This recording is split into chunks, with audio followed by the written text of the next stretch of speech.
I was talking to a friend of mine earlier. You have friends? I do. What's it like? Actually, it's funny because he met his wife on Tinder. It was very awkward for both of them, I got to tell you. Because they were already married. They're already married. So you're supposed to just get it I as had soon to as force I say feed it. that one a little bit. I got another one, but I'm not going to say it. Screw it.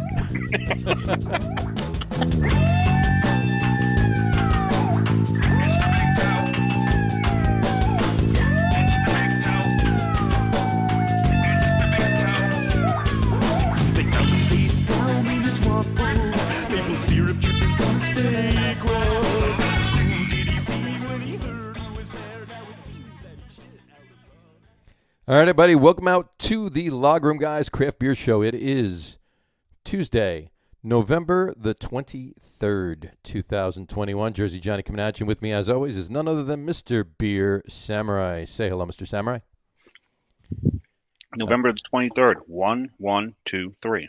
1, 1, 2, 3, 2, 1. No, 1, 1, 2, 3, 5, 8, 13, 21, 34. Hike.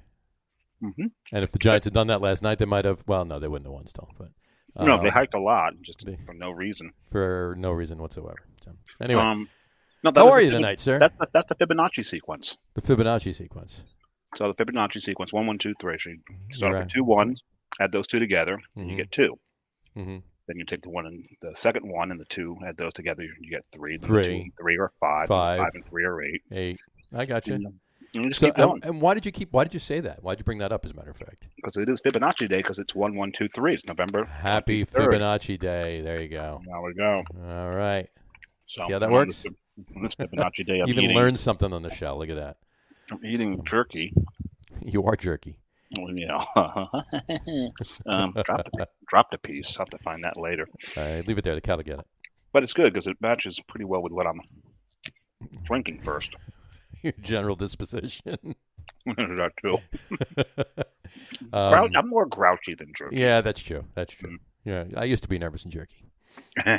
Now I'm not nervous anymore. You're just jerky. Yeah, exactly. Actually, I'm more sarcastic than anything. This is true. But, you wrote the book on sarcasm, so there you go. It's also last week you wrote the book on sarcasm. I don't. Who wrote the book on sarcasm?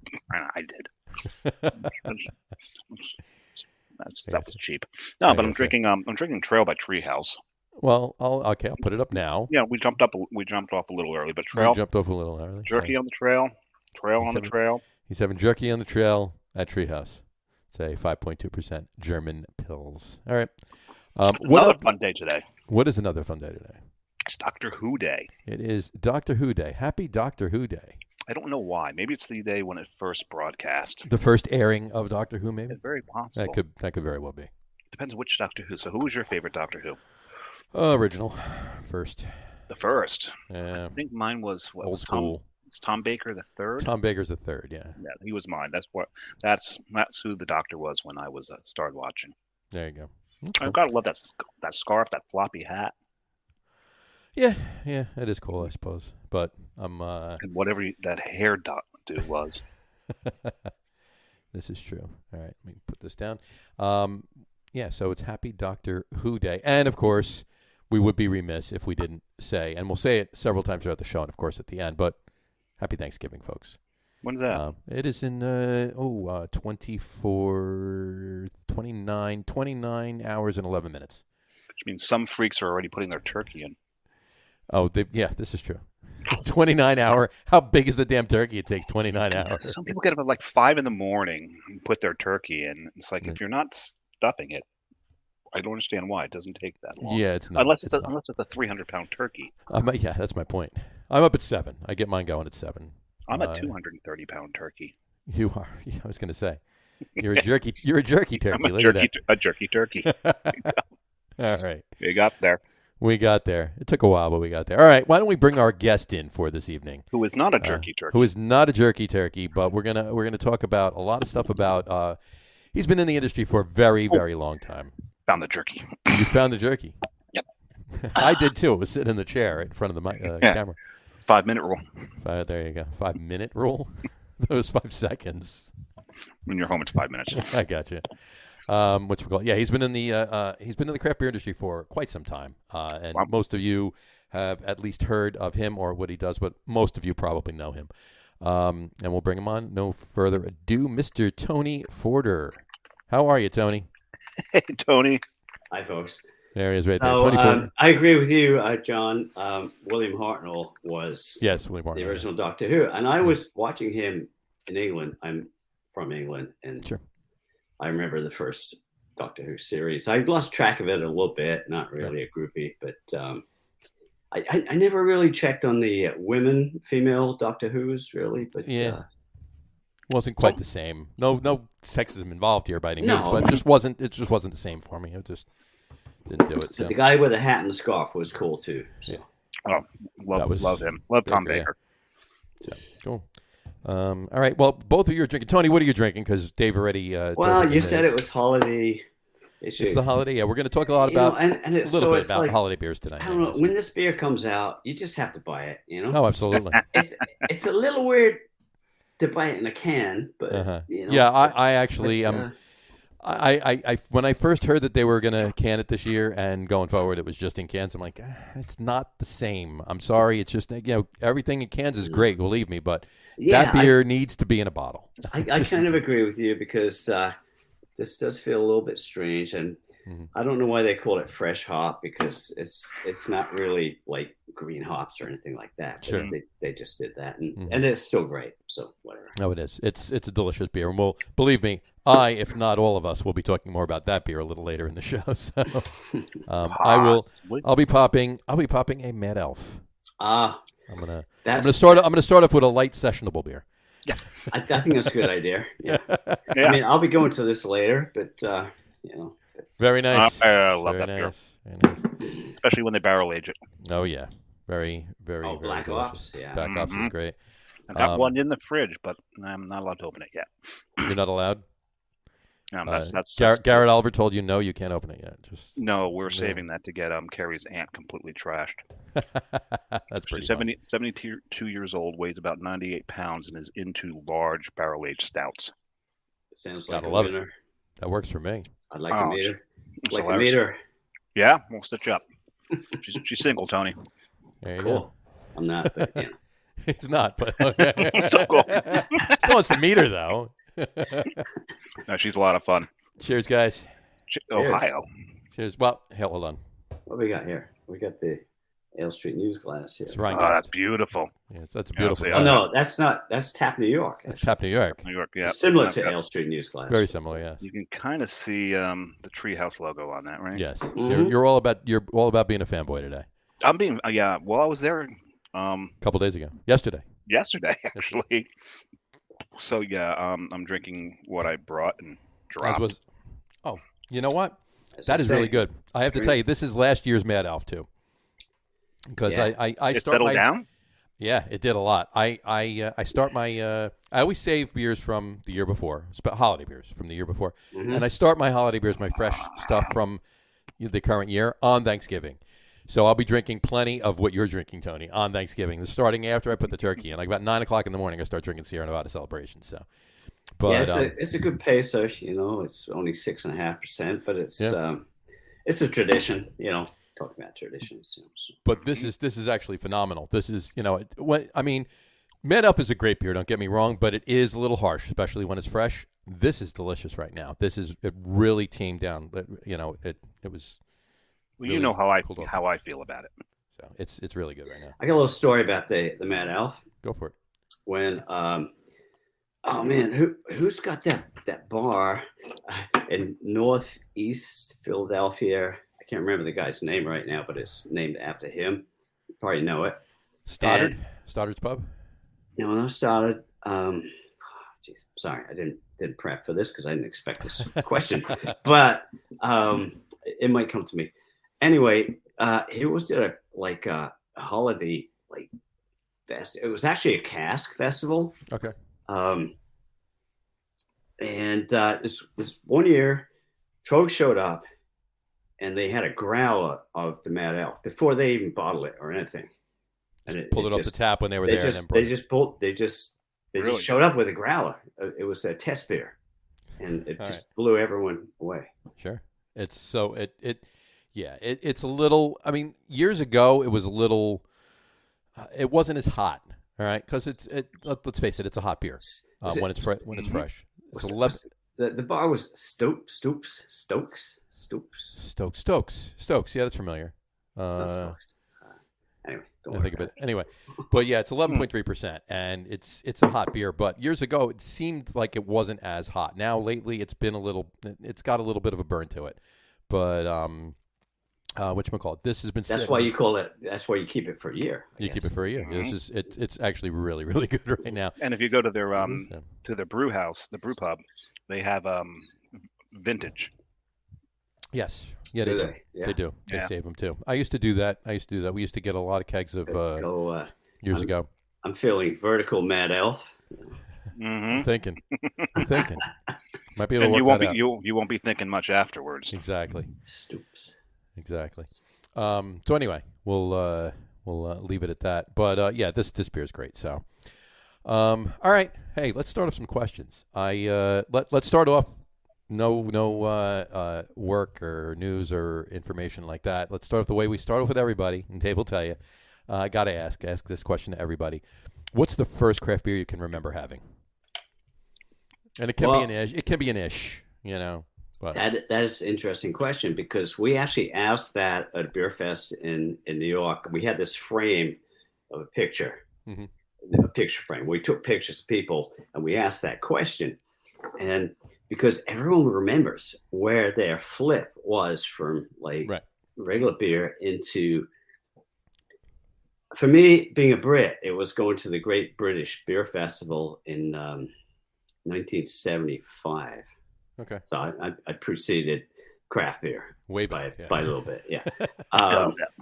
That's funny too because Tony's only 36 years old. It's amazing. I know. It's like, God, am I the oldest guy on the show again? Yeah. Well, I was born in a leap year, so. Right. Exactly. Not on February 29th of a leap year, but in a leap year. In a leap year, right? So, but we got some really interesting answers because really everybody remembers that beer that flipped them from mainstream to craft beer. I mean, most people do. Sure. I used to steal my father's Whitbread English beer. Okay. And then the local beer, which is still doing very well, thanks to Camera and Real Ale, is Harvey's, where I'm from, Southeast England, Sussex. Sure. And they had a renaissance. They were kind of struggling like a lot of players were before the campaign for Real Ale revived traditional beer. And they've just been doing great. 200-year-old brewery. Sure. My father didn't like it. He thought local beer sucked. That was just the theory about everything. That was the way to think back then. Yeah, sure. That was in the 50s, 60s, whatever, 50s, 60s, and all right, 30s. No, not that old. But, so that obvious will be the beer. When I came to the States, I remember Old English 800. Okay. Oh, okay. I know. And I have friends in California that introduced me to what they call the Ram, which is basically the shotgun. Right. Mm-hmm. And for me, like for a Pabst or a Bud, it made perfect sense because there's no flavor. Just get it down. Just get it down. Yep. Yeah. Right. But when it came to Old English 800, it's an 8% beer, and it's really sweet. And I mean, you get a little messed up if you did that. Sure. A little, yeah. Yeah, you do a couple of those, forget about it. Yeah, you can, and now you can shot them now. Sure. The can is back. The can is back. Yeah.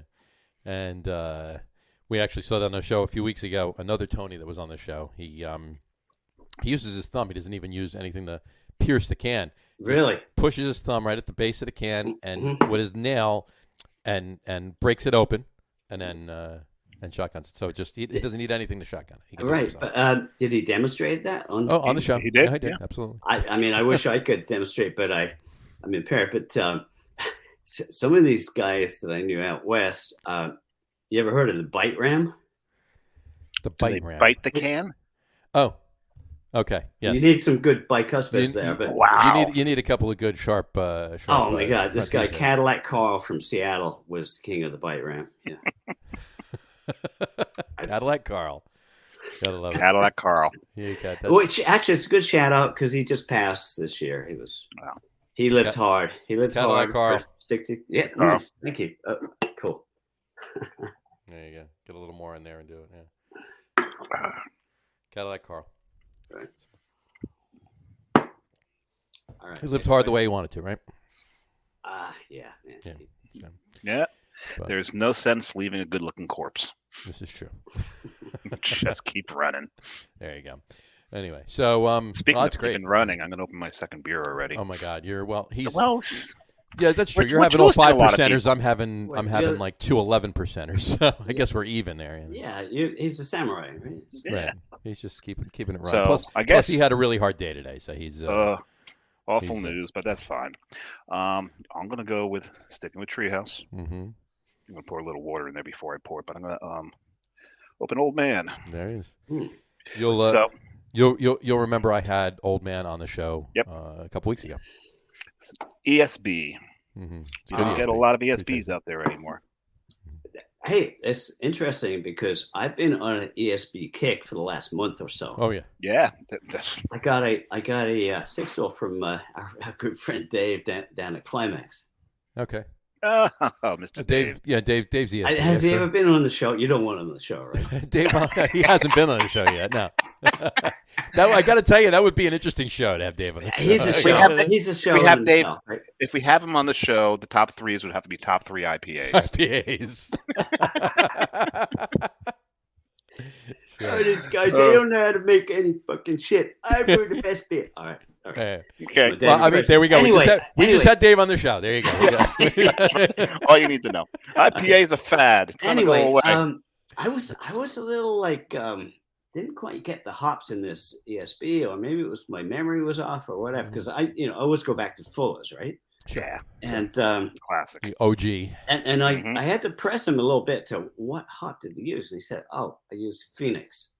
For me, it was a little bitter in the Phoenix. It's a good beer. It's a great Yeah. beer, but I just couldn't quite get around this Phoenix hop. So I've been seeking ESBs out Right. quite a bit just to compare, and I found some actually.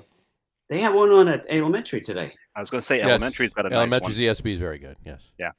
They had it on Nitro and on Cask. A Nice. Nitro. Interesting. Yeah, ESB, and very my nice. friend that I was drinking with, he was going to get the beers, and I said, "Get the Cask," but he did. He got the Nitro, so then I had to get the Cask, and it was just so much softer. You know, Yeah. The It's- cask was, it's yeah, of cask. course. There's a guy. Also, I was up in Vermont. I don't know if I mentioned it. I probably didn't. It just came on. In Burlington.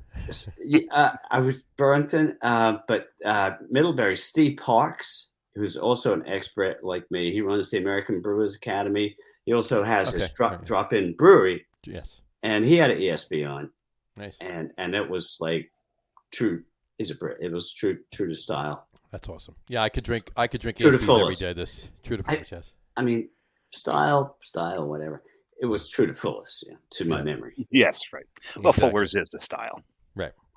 Mhm. You know, No, it they is. probably wrote the style guide based on theirs. Absolutely. I, I'm just glad that people are still making it because everything went so NEPA that Yeah, when I show when you go to Treehouse and they have and Treehouse is all about the Nipas, right? But you walk into Treehouse and they have like 3 different Meritzens on, and they have a couple of regular fest beers, the struggle Right. fest beers. Meritzens. You mentioned Meritzens? Yeah, I know that's coming up. I know that's why I mentioned it. I know, but they have an ESB, they have an alt beer, they have a dark Czech lager, they have A couple German Pilsners. a couple of pills. They have a couple of slow pour taps there too. 'Cause I was just there. I was just there a couple of weeks ago as well. Yeah. And I got their dark Czech lager on a slow pour tap. It was that phenomenal. dark Czech lager is so good. Yeah. Yeah, that's a pub of sell. I was just up at near where I hang out these days, Equilibrium up Sure. in Middletown. Yeah. Yep. in Middletown, Lower Hudson Valley. Mhm. Same thing, they do all that. I mean, first you get the menu, and it's like first side, oh shit, it's all IPA, and then you Yeah. flip it over. Flip it over. They've got the regular styles. I like that. That's great. That's Well, great that they're still doing it. I do. It's we're, a beautiful thing. We were up in Maine, what, a month or so ago? A couple of months. No, A couple months August. ago, yeah. We were August? yeah, no, we were. August. And on the way back, I had a place in, I always got John remembers. Amesbury. Amesbury. I always call it Ellsbury, but that was a Sounds place like for the Red Massachusetts. Sox. Kobe Ellsbury. Yeah. Massachusetts. Yep. Amesbury, Massachusetts. There's a brewery there called Brewery Salvaticus, and it's all slow pour taps, all German and Czech style. Mm-hmm. They're just Really? doing some fantastic beers up there. This is a thing that I just ran into recently. I've been a bit off the beer circuit since COVID, whatever. We'll get into that later. But Sure. it's like you want the slow pour or the fast pour. It's like, Right. wow, that's new to me. I'll sit With there and lagers, take my time. lagers. Yeah, I'll go. Well, lagers, of course, with lagers. Yeah, Yep. of course, with lagers. Yeah. Well, the Source does slow pour too, right? Source has a couple slow pour taps. Yeah. And speaking of that, there's a brewery in Tony. I don't know when the last time you were out in Colorado was, but a brewery just opened up out there this year, sometime over the summer at some point, called Cohesion Brewing, right in Denver, and they have they're nothing but a Czech lager brewery. Wow. That's it. That's all they brew is Czech Wow. lagers, and they have all different taps. They have a slow pour taps. They actually do a pour flight, same beer, 4 different pours. And they also do foam shots too. So you can actually get a shot of just foam in the glass. Foam, right? Yeah, foam shot, yeah. No, it was interesting. We were at I definitely need to catch up a little bit. Yeah. not yesterday, but the day before. We're at one of John's favorite breweries, Night Shift, Oh, absolutely. and they poured I a like beer. Night Shift. They're good guys. So, yeah, Oh, exactly. that. And they poured a beer for me, and I think it may have been Bennington actually. And he was commenting on the head of the beer. He goes, "This for me is all about the head." Mhm. And I brought up the foam shots. He goes, "I've heard that." He goes, "I would absolutely do foam shots of this one." Absolutely. You Foam need a this slow beer pour, for you me? need a slow pour tap for the foam shot, so because it's not just an Crack it ale open. crank it open and boom. No, it's all about the pillowy, marshmallowy, Yep. soft foam. So you need the slow pour tap for that. So It's incredible to me. It's so far from the origins of craft beer. sure. Yeah, I think. I'm not complaining about it. It's what No. it's whatever. It's what's It's its happening. own animal. It's Yeah. just living and breathing, so it just keeps evolving. So it's great. Now we just heard you open another beer there, Tony. Yeah. It's the same one. Okay. There's nothing wrong with that. I got backup. I'm John's not ready. not gonna- I'm not ready for the black chocolate yet. There you go. Like I said, 7, probably about just right around 9:00 on Thursday morning. I'll be cracking my first celebration of the year, and I always save a 6-pack from the year before. So, but I don't have any of it until I have the first one from this year. My second beer on Thursday will be one from the year from last year. So, just a little tradition. I do it myself while I'm prepping food and getting stuff ready, and the parade's on in the background. The whole Yeah, night, it's so. like you got to just keep your mind right. Yeah. That parade made my commute into work today a little more difficult. I can imagine. Well, because I walk right through Herald Square, and they've got all the news vans set up, tents Sure. set Oh, up. yeah, they're broadcasting the rehearsals and Oh, yeah. stuff. Oh, Yeah. just like it's like I came the wrong way this morning. We went in a couple of times. We went in to see see them blow up the balloons. I've never seen that. Years ago. I would like to. I went to the Thanksgiving parade one time, and Mhm. it was fun. It was cold. It was good. Yep. Actually, when I worked in radio, I actually left the station early in the morning and had to drive up, and I was driving all the way up the Upper West Side to the bridge. And I did catch a glimpse of some of the parade getting going before it actually kicked off. That was the closest I actually got to being at the parade on Thanksgiving ever. So that one year at one time. But, All I know is I got to remember where I work is to remember what day is coming up or what day it is. Right. I've already told my boss I am not working. I think the Thanksgiving Day parade is on. Oh yeah, it's usually We'll be on closed. It's usually on Thursday, Thanksgiving. right? We'll be closed. It's usually on Is it I Thursday? think On the it's no, it's Thursday. Friday, right? No, No, it's But we're closed anyway. But You missed it. You're a day late. but I will be. I did tell him I'm working from home on St. Patrick's Day because Manhattan is just full of amateurs, and just stepping over puddles of puke, urine, and Oh yeah. unidentifiable stuff. I You think can't the do only thing worse than that is the Santa thing that they. Oh, SantaCon! SantaCon is just Yeah. horrible. Yeah. I was in Don't even get me Brooklyn. started. I've seen it a bunch of times, and I wasn't there for it. I just happened to be in, Mhm. hitting a couple of bars or whatever, and yeah, it was pardon my French, it was a shit show. Yeah, It really it is was. accurate. That's I was right. in Brooklyn and saw a bunch of the idiots, Right. hitting the subway, Sure. and then later that night before I turned into the hotel, just watched them coming back quasi dressed. I think my Quasi daughters dressed. went to it once, but that was enough for them. That was enough. Yeah, gotcha. I actually was unfortunately experienced it in Hoboken once too, and that was I got to be honest with you, that was even worse than New York City. I didn't know they Hoboken. did. I didn't know they did Horrible, SantaCon in horrible. Hoboken. They do it in Asbury Park too, but it's kind of funny because it's really small and it doesn't. Well, you know what's coming up in Asbury Park this weekend, right? I think it's this weekend. What is it? Krampus. Krampus, yes. Ooh. Yeah, right. The Paranormal Bookstore holds the Krampus parade. Mm-hmm. And that's supposed to be a lot of fun. I've never done it. And the week after is SantaCon because Jess and I we do the Santa run in the morning. They actually you actually run in Santa suits. So there's 5,000 Santas running through the streets of Asbury Park. So it's pretty. Now that's funny. Yeah. And everybody from Philadelphia is throwing snowballs at them. Pretty much. No, they booed Santa. That's why I didn't throw snowballs at them. They booed. I just met Santa Claus tonight. Actually, this guy came into Elementary Brewery, and I said, "You're a little early, Santa Claus." He was like, "Yeah." He gave me a card. Oh, there you go. Oh, nice. There you go. And it's this dude that he says, "Yeah, somebody told me I should be Santa Claus, and I've been doing it for a few years, and it's been a pretty good gig." He's got the beard. He's got the beard. Why not? There you go. I was told Rick Reed he should look into that too. Should actually at least do it. Oh, that's a horrendously bad idea.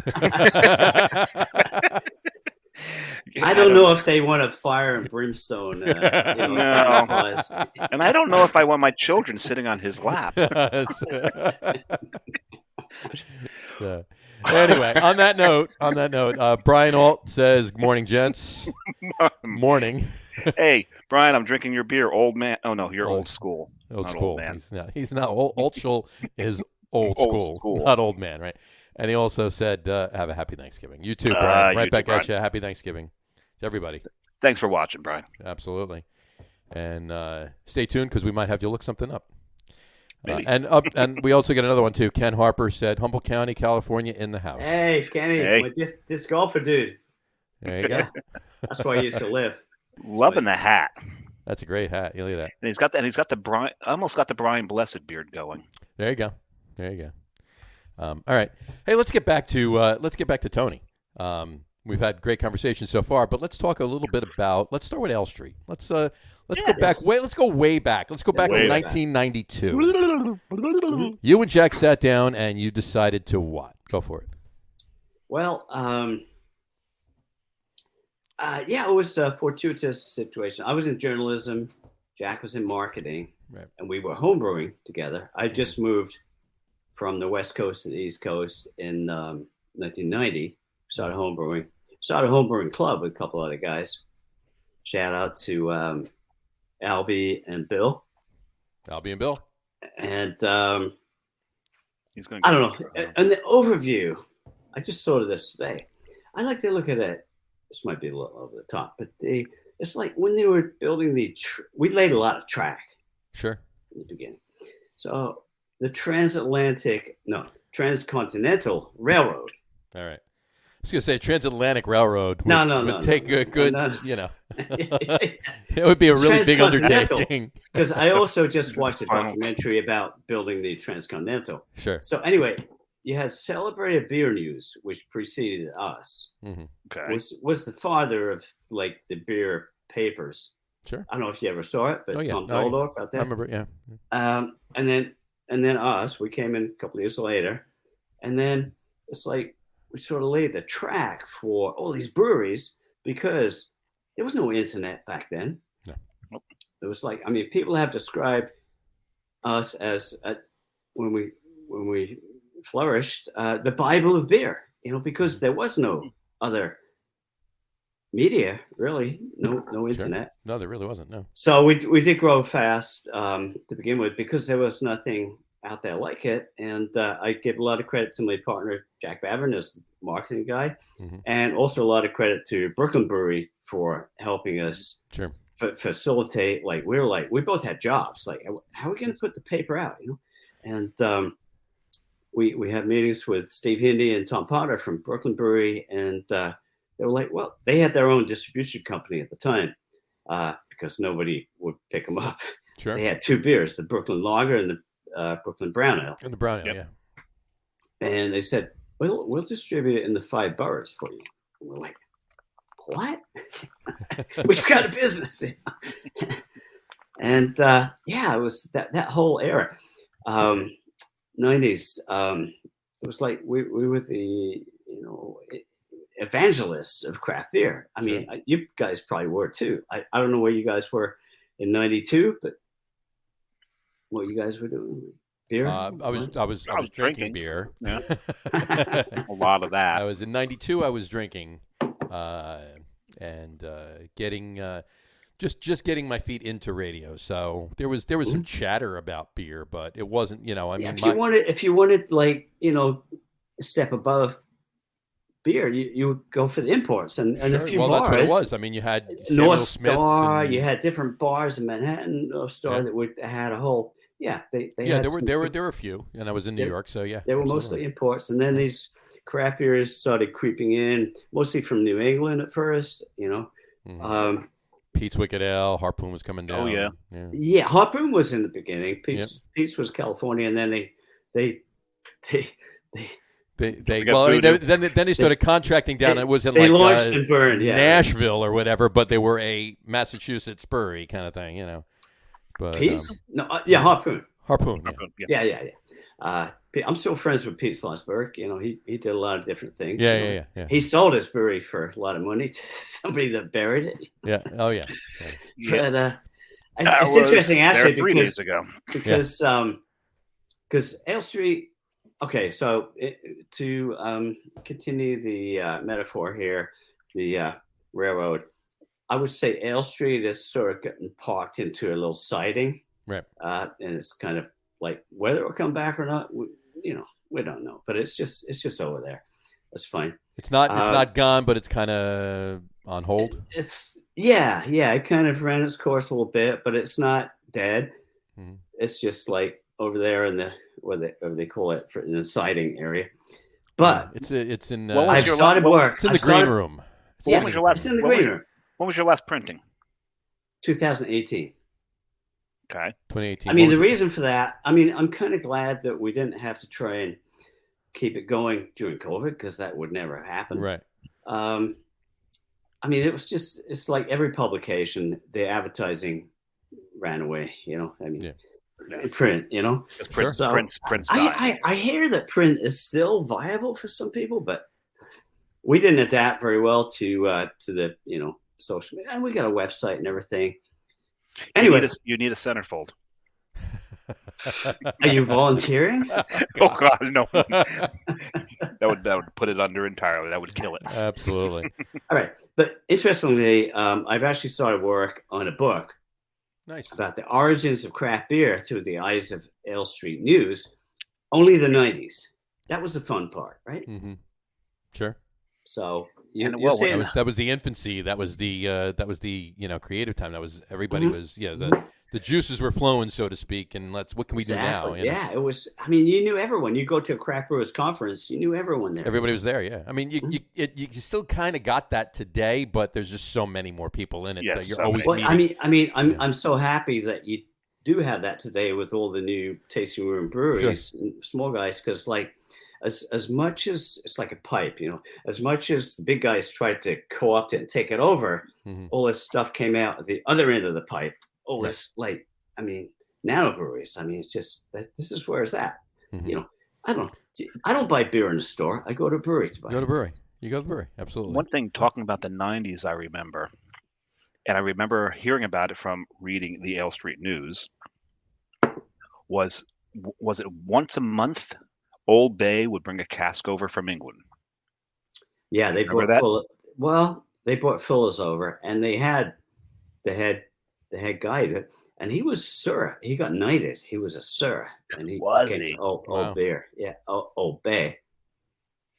Yeah, those and Old Bay. They're Old gone. Bay. To Old Bay. There you go. Yeah, I think I was there that night. That was a shame. That was only about 5 years ago they went under. Maybe a little longer. A little bit more, 6 or 7 maybe, I think. Maybe 6 or 7. They kept it going for a while. They were, Chris Dimitri. Chris Dimitri was bartender that promoted all this beer to his owners. Tony Toller was one of them. And they went with it. And they were pioneers, definitely. Yeah. Oh, absolutely. Yep. Oh, definitely. Yeah. There wasn't many places where you could get a good selection of beer back in the day. Now it's like you walk down the street, you get craft beer. It's like, you can get you walk into your local dive bar that has many macros on. There's a better selection of craft beer in there than there was back in the 90s in most bars. Yeah, absolutely. Not where I live. It's like you really had to seek it out, you know. Right, exactly. You had to do your own. I've got to get out of Union City. And I'd like to think we helped with helping people to seek it out. Absolutely, Tony. You guys definitely did. Before you had iPhones, we had a directory, you know, about where to go, and people would take it in the car. Sure. Yep. And then be reading it in the car, crash. Right. No.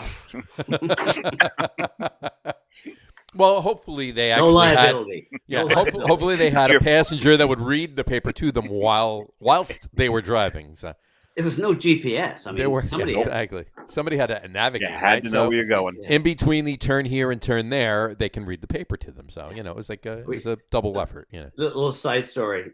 We used to do deliveries. This was after a while. We were actually getting printed in Philadelphia, sort of southeast nasty section of Philadelphia, whatever. Anyway, this guy volunteered. One of the guys that had been on our tours, he volunteered to help me drive around, drop the papers off, and the cell phone died. Both of us died, and he had a map, and he was actually navigating the map. And this was in the 2000s, you know. Sure. So it's a lost skill. It was a throwback, yeah. I mean, that's funny. That's funny. So what made you? I know we kind of jumped way ahead, obviously, to where L Street is at this particular point, and we'll get back to your book too. All right, I got a couple questions on that. Mm-hmm. But what made the two of you actually? What was the actual day where you guys were homebrewing together, and you said, "Hey, let's." What was the inspiration? What was the thing that actually started you guys that said, "Hey, let's do this. Let's do a paper. Let's do a." I can tell you exactly, and Jack would probably even back me up, even though he exaggerates a bit. But it was we had this homebrew club. You ever go to the Front Porch in Hawthorne? Sure. So that's where our homebrew club is. Called the North Jersey Warthogs. The 99 Beer Club they had back then too. So. Yeah, well. When I moved here to New Jersey from California, my brother-in-law Jack, first place he took me was the Front Porch. He said they got a 99 Beer Club, you know, and we liked it. And then all right, I don't know how much story you want to hear, but no, go for it. So I would go back there. I mean, okay, so when we were homebrewing together, I went back to the Front Porch and I asked the bartender, I think it was Vinny DeCosmo, it was the Cosmo family. Mm-hmm. I said, "Do you mind if I get some bottles, like from behind the bar, like in your trash?" And he said, "No, sure. Sure, some why bottles, not? You know, we're homebrewing. Unless I got to carry outside later. Yeah. There's no deposit. So I'm going behind the bar, and the bottle's out, and this guy sitting at the bar says, "You're a homebrewer." And I was like, "Yes, I am." As a matter of fact. And it wasn't even legal yet. I didn't actually know that, but it didn't get legalized till like 93 or something. But somewhere in there, yeah. Anyway, this guy's name was Bill McKinless, and we started the homebrew club with him, the North Jersey Warthogs. So we had a few meetings, and most of the beers, there were a couple of really good homebrewers. And I knew Celebrated Beer News in California, and I'd offered to write a story for Tom Doldorf for the Celebrate about what was happening in the New York area, which I didn't really know, but researching the article really did clue me into a little bit. Zip City was just about to get going. Brooklyn Brewery had been, I don't know if you remember Zip City, the brew pub, but it had about a 5, 6, 7, 8 year life. Gotcha. Where were they? They were in. They were near where Heartland. They were near Union Square. Mm-hmm. Oh. They had an Austrian brewing system, which was kind of like the bag system, like a homebrew system with a forced air thing, and they were good. But I don't know, whatever. Anyway, you want the original moment. Okay. Right. The original moment. Yeah. Okay. So we're having a meeting, and I'd written the story for the Celebrate. It was published about what was going on New York area, what I found out. And I'm showing it to people, and Jack says, put that away, put that away. I got an idea. Put that away. I got an idea. We should do a paper. And apparently he was coming back from a road trip with his wife, Lori, and they were thinking about side hustles back then, like side business. You know? Sure. That wasn't a word back then in the 90s. No. And Lori was like, Tony's journalism, and we realized there wasn't anything like that. There was Yankee Brew News actually existed, but it was just a little, sheet like this. Yeah. Yeah. It was, They got a little bigger. It was a pamphlet. Right. Pamphlet. It was a pamphlet. It wasn't a paper. So, and then right after that, we're like, Bill and Albie were going up to this AHA American Homebrewers Conference, and it was in New Hampshire. Okay. Yeah, it was called Brew Free or Die. Yeah, of course, of course it was. And so, we're like on a Friday or something, and then we're like, road trip. We said, yeah, of course we got to do this. I mean, I was kind of thinking the same thing, but they approached me with it, and I was like, yeah. And so we approached the wives and said, we got to do this. Yeah. Road trip. And we caught the last day of the conference, and that's when Charlie Papazian rode in on a motorcycle to present the awards. And we were like, yeah, we found our people. We're good. And then, like I said, the rest it took a little while. So that was in the fall, I guess. And we launched it the next summer. Right. And, so that was a aha moment right there. That was the moment. There you go. Nice. Awesome. That's a great story, actually. I like that. Any story that involves Charlie Papazian is a great story. This is true. And I have a poem for him. That's my first poem. Oh, you want me to read it now, since we're talking about it? Go for it. Okay. Tony's got a couple of beer poems he's going to read. So this is when. Before you get there, though, just want to Teddy Pike, Theodore Pike said hi, Tony. So. Oh yeah, he's the guy I was drinking with down at Hackensack. There you go. He's a great guy. Oh, Hackensack. That's not his real name, but I won't tell you his real name. But Theodore Pike is not his real name. So it's incognito. His name is Joe Smith. We're gonna go with Theodore Pike. So yeah, Teddy Pike. Right. So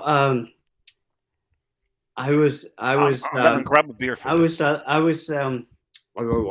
was invited to Charlie Papazian's retirement party. He didn't call it retirement party. He called it like moving on or something like that, And retired from what? He was the basically. I mean, John knows who Charlie Papazian was. He was the guy that invented crap. He didn't invent crap beer, but he started off with the American Homebrewers Association. Mm-hmm. Then he did the GABF. Then the Brewers Association. I mean, this was the guy that started all that stuff. Everything. Craft beer. Literally wrote the book on homebrewing. Exactly. Yeah. The joy of homebrewing, right? So they threw him a farewell party when he said, I'm going to just go when I'm 70. This was a couple of years ago, before COVID. And I was on the guest list, and I flew out there, and I'd written a poem, and the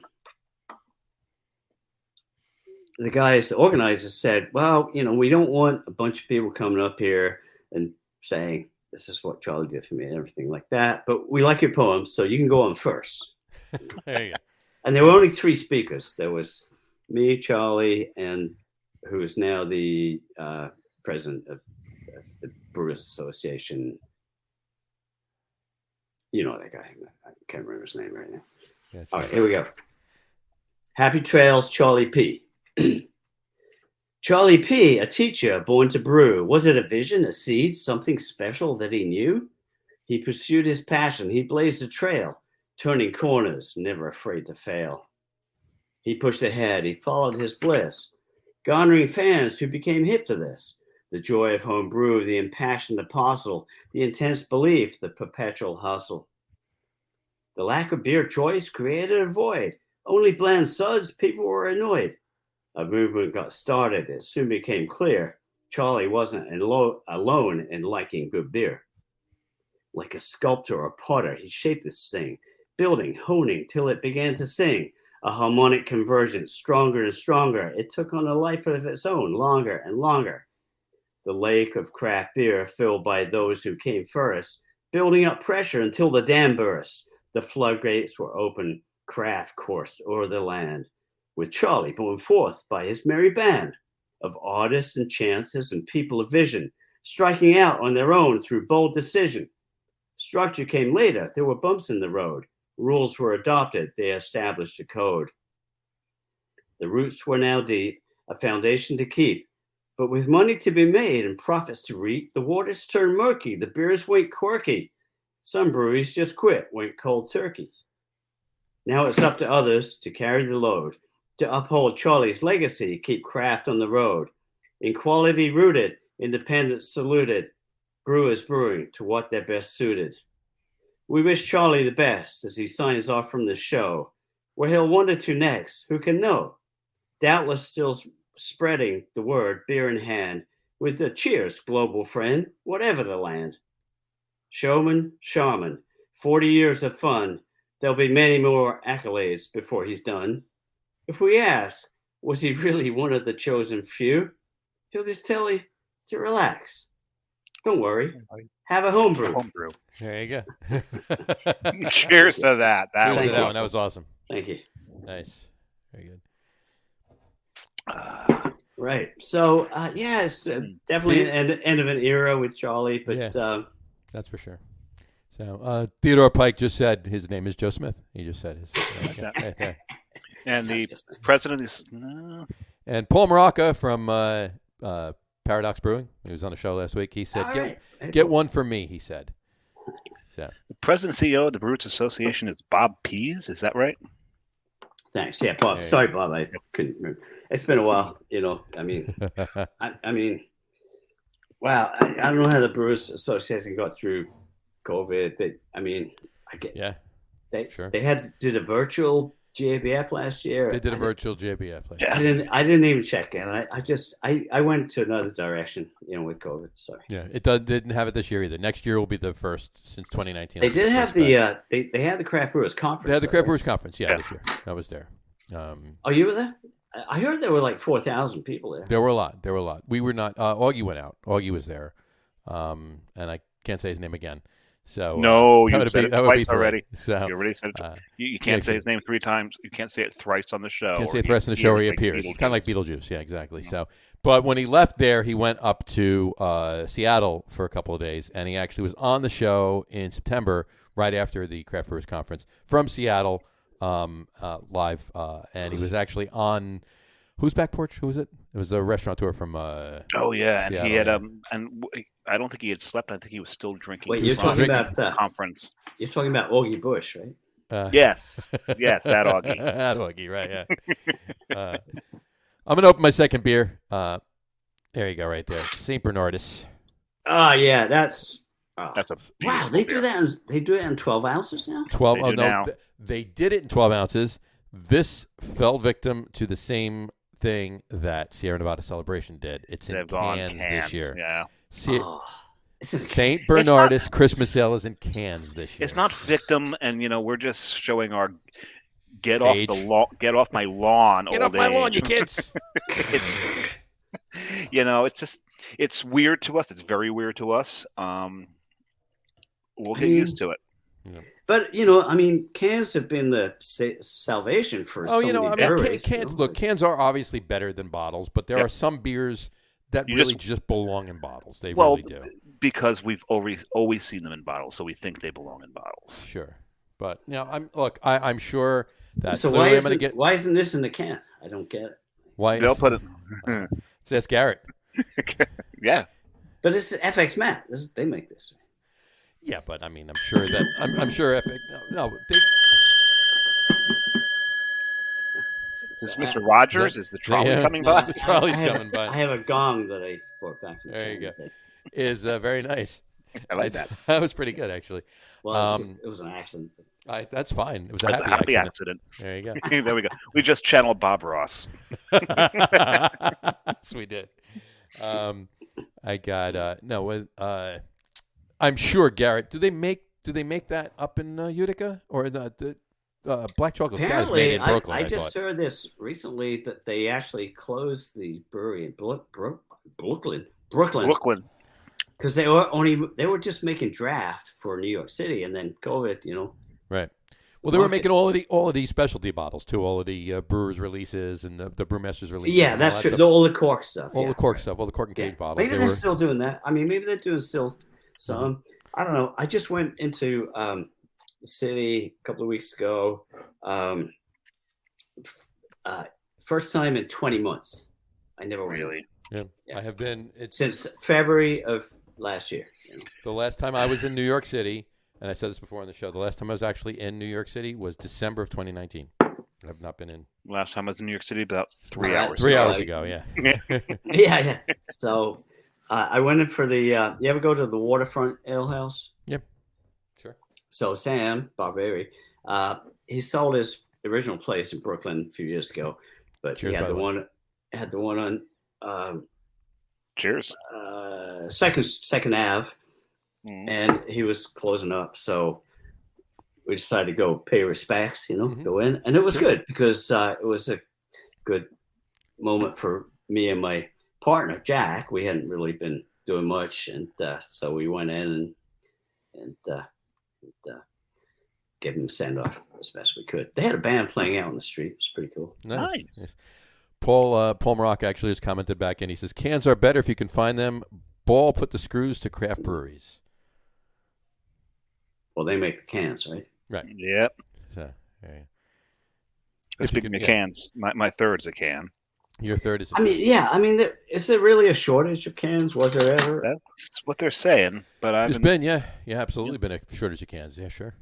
I'll throw mine up there really quick. That's what I'm drinking, the St. Bernardus from Belgium. Winter ale, Christmas ale. It's so good. And what's your third one there? Sticking with Treehouse because I've got to make room in the fridge for a certain beer that it releases on Friday. Mm-hmm. This is Solitude. It's one of those aforementioned Martzens. Mm-hmm. So now you say Martzen, it's Märzen, right? Märzen. It's Märzen, but there we go. Now he's popped it off. Oh, boy. That just reminded me of a thing we used to do in California, which was mix a celebration with a black chocolate stout from Brooklyn. No, Do it now, Tony. North Coast. Old Rasputin. Yes. That was a great mix. Sure. Ooh. So this could work too. This could work. Let's try it. Celebration and Old Raspy. Yes. Interesting. Damn. And now with black chocolate. I'm a little bit of a mixologist. Brewers hate me. Oh, you got to do this. Yeah. I think one of my favorite mixes I ever did was they're both Founders Cerise with BCBS. Really? Oh, wow. Really? Oh, it was like a bourbon-soaked chocolate-covered cherry. Well, with CBS? I could see or KBS. Because BCBS is KBS. I'm sorry, yeah, KBS. KBS I knew what he meant. I knew what he meant. I just wanted to clarify in case anybody didn't. KBS and Cerise together is, it's delicious. Right. Wow. That sounds delicious to me, too. Yeah, it does sound delicious. Yeah. It does. I did that at Cloverleaf, actually. And Ryan came Cerise out. Is so good on its own. Ryan came out, tried it, and he told, who was it at the time? I forget who's the bartender. Matt Chernival was the bartender at the time. He told Matt to put it on the POS. Nice. Because let Dave name it in there and put it on the POS. Very nice. Speaking of cans, by the way, Paul just commented again. Need to order 5 truckloads. If you want to get cans, you got to order 5 truckloads of them. So Tony, how'd that work out? It's great. Yeah. This worked out. It worked out good. There we go. So East Coast, West Coast. East Coast, West Coast. In a marriage. It's a beautiful thing. Brooklyn and Sierra Nevada. A little more Sierra in here. Happy together. A little more of Ken Nobody Harper knows actually more just said Celia and Rasputin. Thank goodness I live in Northern California, he said.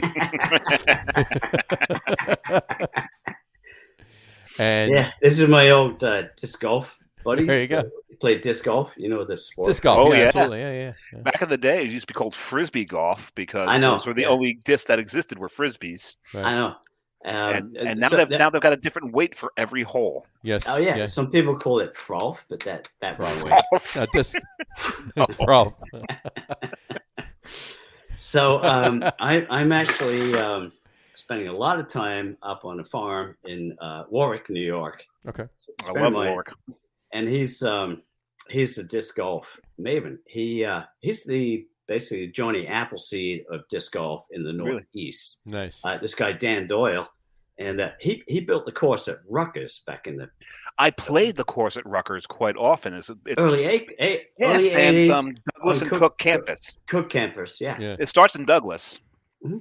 and that's the whole reason I got into disc golf is It's because like Cook Douglas, yeah. because Douglas Really? is the Oh, so you all-girl. played? Oh yeah, it was the all-girls school. So Mhm. so you'd go there and play disc golf, Yeah. frisbee golf during the day. So anyway, he's got He this said- farm. He He's said got this Ken farm. Harper said Tony and I have only been disc golfing since about 1986. So That's about when I Correct. started, actually. But That is correct. but correct. I We- gave it up in frustration in about '86. I'm a found, about a week later, right? I'm a founding member, along with Ken there, of yeah. the Par Infinity Disc Golf Club in Northern California, Very nice. which when we started was like half a dozen of us, and now they have like 400 members. Right. And so it's a very popular sport, especially after COVID. It's got a spike. Sure. Spike, not a Really? spike. But There's I got you. Because that was one of the few outdoor activities that were Right. still allowed. in Exactly. parks, yeah. Exactly. So anyway, just my friend's farm, Dan Doyle. His farm's called the Oasis. I have a trailer up there, and This is in Warwick. This is in Warwick, New York. yeah, I bought a trailer. Okay. I ran into a guy at Ramstein Tasting Room Mhm. who said he was selling a trailer. And I was like, Done. I want a trailer. My friend has got this farm. I want to be Yeah. involved in that. I said to Dan, hey, it's okay if I park my trailer up there? He's like, yeah, sure. Bring There it you on. go. Beautiful. And so a brewery is coming up there. It's going to be called Snufftown Farm Brewery. Snufftown Farm Brewing. because Interesting. the area needs more breweries. Yeah. They're got some really good breweries up there. They do have a lot. They There's have a some lot. really good ones, yeah. Drowned There is. Lands. Oh, Tin Drownland, Barn. So Garden, Tin Tin Barn. Barn. There's The a only, new problem one. with the only problem with Tin Barn is you have to sleep over because their lowest ABV is about 8.5. Yeah, they only That's make their double session ale. IPAs, I think. Double IPAs. There's no sessions. But, That is their session. The Drowned Lands. That's what I said. That's their Oh, okay. session.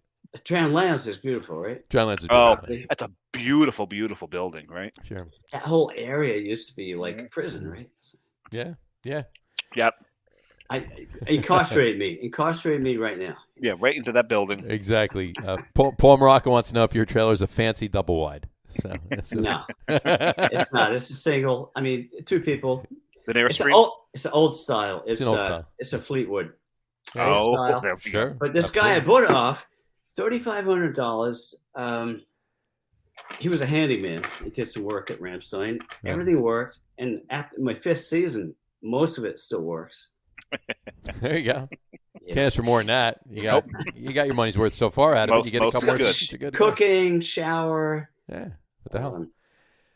stuff like that. So, what I'm doing for them up there is, since they already have a brewer lined up, this guy Charlie Homegrown, he's a fantastic homebrewer. I'm making mead. So Very nice. Oh, I've been Very making nice. a lot of mead. You've been making mead with them? I made 70 gallons of mead this year. Very nice. oh, I'd love to try that. Very nice. What is that one right there? It's just a straight, This is straight up Wildflower? mead or it's a Wildflower? maple goji hops. So, also one of the first things that I did, as a collaboration, was to help put the hop field in, and we got an acre of hops up there. very nice. Very nice. So that was my foot in the door, and hooked them up with hop growing and stuff like that. And hop growing is not easy. So. No, not so much. No. There you go. Your buddy Theodore Pike actually commented, and he wants to know. He said, "When did hand pumps, beer engines start showing up in Jersey craft beer bars?" Well, we said Well, I mean, that. if you go back to George and Barbara, I mean, they've had a hand pump a long time. I'm going Old Bay. Old Yeah, Bay. Old Bay had- Old Bay. Yeah, Old Bay. Old Bay was absolutely. the first one to have one. Sure. I think so. Yeah. It's been a while. And then I mean, George got it. George and Barbara got it. But to his point, they disappeared for a while. They were not in favor because they break down all the time. They're hard to keep clean. And people bartenders, they didn't really know how to use them either. Yeah, you had to really train somebody. Yeah. You really did. Yeah. So that is true. So But yeah, cask. So that's why I like elementary. You know, they've got a cask Mhm. thing. They're one of my local breweries. I got Brick City, a Hackensack. These guys are all great. But no, I appreciate elementary for. Yeah, If they're your locals, then you're not that far from me, then, Tony. Where are you at? Union City. Oh yeah, not that far. I'm far. It's not the same county. No, it's not the same county, but I'm down. I'm DTS. DTS. You're down to what? I'm down the shore. Oh, By the way, guys, just one thing. That's Sure. a new brewery that opened up in Florida, New York, in the Warwick Valley. Sure, that's all area. right in there. Yeah. Shepherd's Eye. Shepherd's Eye. Yeah. I'll have to get up there. Florida, New York, and they're not like Tim Barn and Drowned Lands. They're big. They're going for the weekend crowds, right? Really? okay. They're big. How big a brew house did they put in?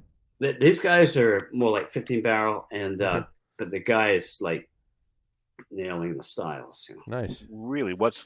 Is he all over the place with his styles? Does he have a specific wheelhouse? Well, he has a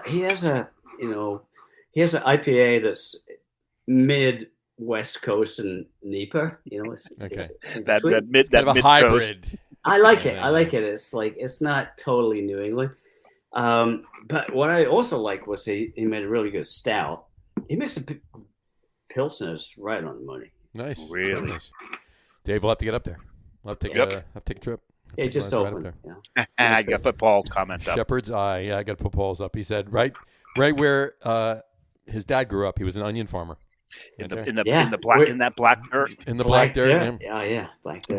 My buddy Tony actually has a farm. He's got 24 acres, 28 acres, 30 acres, somewhere in there, in Pine Island. He's got a black dirt farm. Pine Island is the center of the black dirt. Oh yeah, right? Yeah, they're right in there. and it's black. I mean, if you haven't seen it, it's dirt, and it's black. It's black. The dirt is black. It's not And brown. It's not dark brown. It's black dirt. And It's there's good. onions Somebody, growing. Slady wrote a book about how it was drained. Mhm. That's why they call it the Drowned Lands. It was Mhm. drained. It was Polish and Russians that came in and they figured out how to do it. You know, Right. and it's interesting because it's so fertile. It's Oh yeah. I mean, it's going to be good for You throw a one couple of seed more anything- decades. Yeah, you throw one seed of anything in that black dirt, the next day you got a plant. It's just The one thing they're worried about is like if you get fires, these fires can go underground. yeah. Yes, cheers, Paul. Cheers, Paul. Anyway, a little off topic there, I guess. No, they can. Nothing- they can. nothing is off topic on this show. You're absolutely right. So, all right. So what else? So all right, you're making mead. You're writing a book. Yeah, tell us more about the book. Tell a little bit more about the book. Let's go back to the book for a bit. Well, You're gonna- it's cool because I thought originally if I want to do this book about this, you know, when we started, that I'd have to find all these original photos. They're up Right. in the attic, whatever, maybe some of them. But I realized with the iPhones and stuff, I can actually go into the back issues and just take pictures. sure. And it's fine. Yeah. They reproduce pretty fine. So I'm just going to do a narrative. I don't know if you've seen the new Dogfish Head book.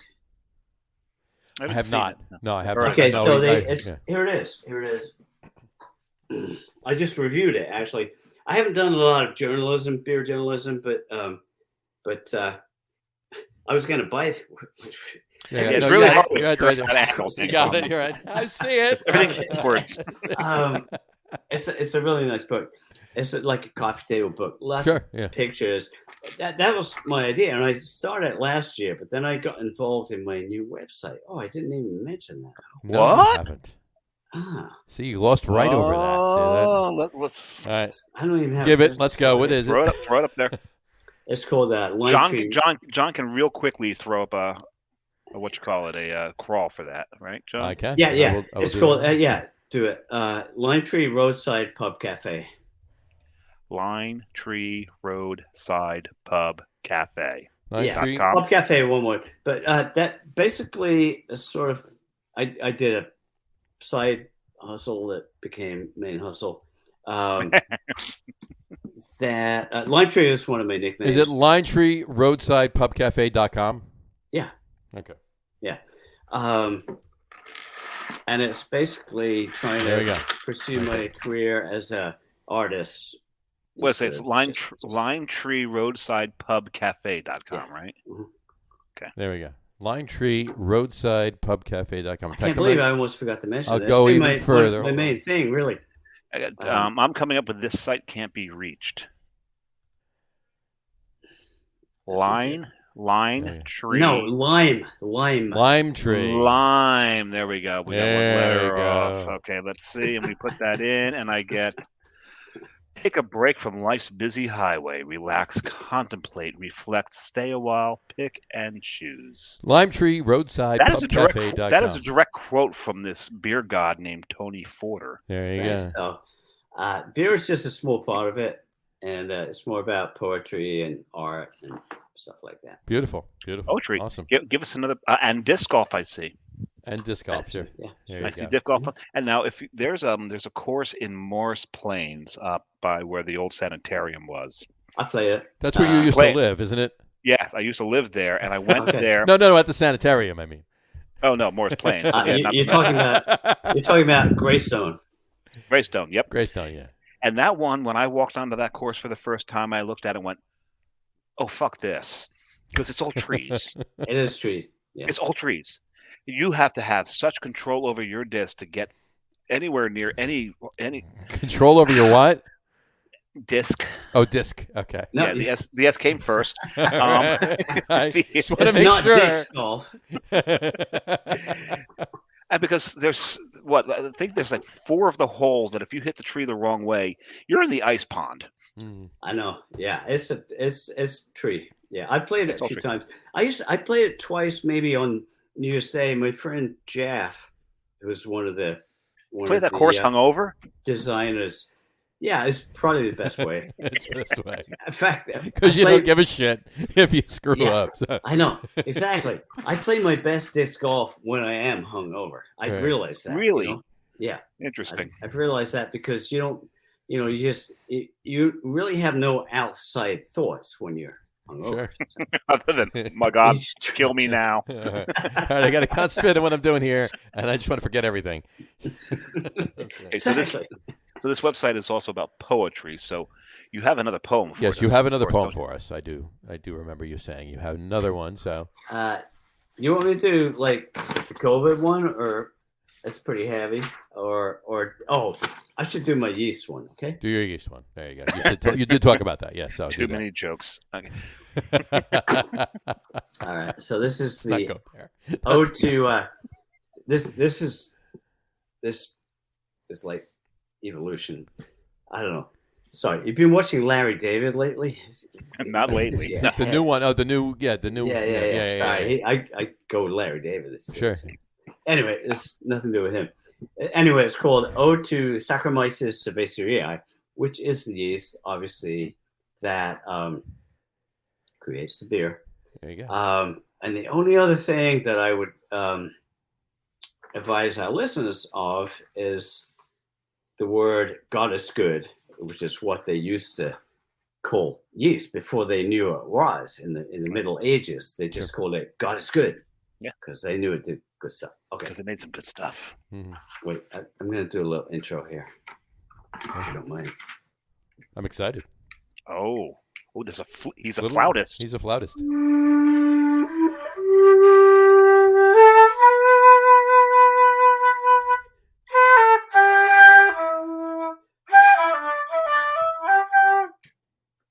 Back in the murky mists of time. Beasts and primates were pounding pools of randomly found fermentations. Tree frogs taking their nightly fix from their fermented flower juice. Saccharomyces cerevisiae, Brettanomyces, working magic, providing the elixir of life. Fast forward to the modern era. Yea, past the beginnings of civilizations. Call it brewing. Nomads settling down to farm and brew. Chinese, Mesopotamians, Aztecs, Incas, Mayans, Egyptians, Etruscans, Druids, all with their own fermented beverages. Anno Domini, herbal ales, psychotropic gruits, medieval times, beer, safer than water to drink. God is good, yes, God is good. The Industrial Revolution, more beer for the masses, the 20th century, dialing down ingredients for the bottom line. Does Saccharomyces mind that its fuel is not all barley and malt, the very meat of the beer, but watered down with corn and rice, its secretions becoming bland? Does the yeast mind that its joyful feasts are mostly now enclosed, except in places where the wildness is still embraced? Perhaps the yeast does not care on what it feasts, but its evolutionary partner does, us, awaken from the dark night of American beer when blandness walked the land. Gradually, more and more persons peeked through the cloying curtain of light Pilsner and saw and tasted other flavors in other countries. Saccharomyces whispered in the ears of hippies and self-sustaining types, make your own, brew your own beer. Home brewing opened the Pandora's box of beer styles, rich ambers, hoppy pilsners, porters, stouts, and barley wines. Yes, beer can come in more than one description.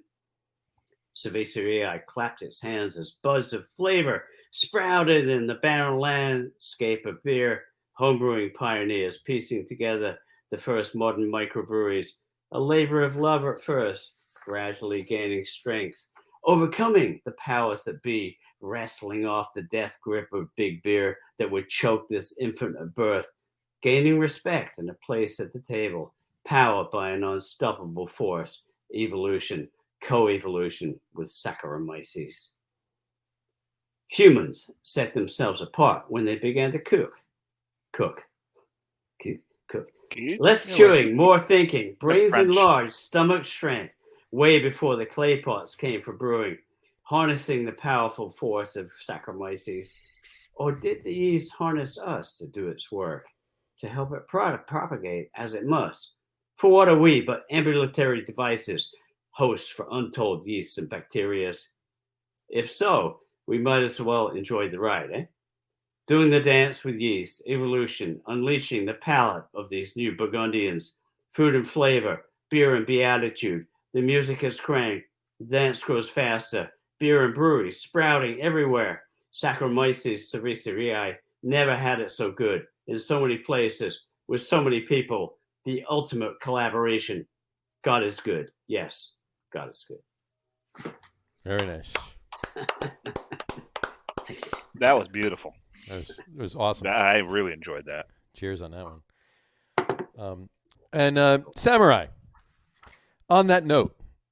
Oh, I don't know. My might be a little too heady, a little too complicated. No, I think you should do it. Samurai here, really quick. He's never done it on the show before, and he's never even talked about it on the show before. He has a beer haiku. Nice. And I know it. I actually really, really like it. So yes. Go for it. The floor is yours. Beer, beer, beer, beer, beer, beer, beer, beer, beer, beer, beer, beer, beer, beer, beer, beer, beer, beer. Right. That's it. I love that last one. I think you hit the syllables. I think that's right. I mean, you nailed that one. That's my beer haiku. You got it. I hate these guys like you're doing a haiku and they're counting the syllables. I mean, like you know it's. But that was beautiful, man. I mean, what could be better? There's not anything you can add to that would make it better.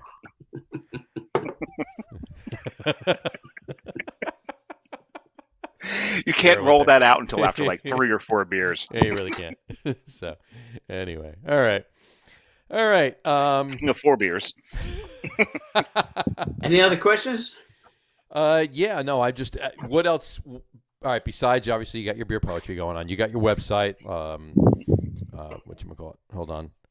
It's Limetree Roadside Pub Cafe.com. Yeah, which I did manifest on the farm, in my trailer in the summer.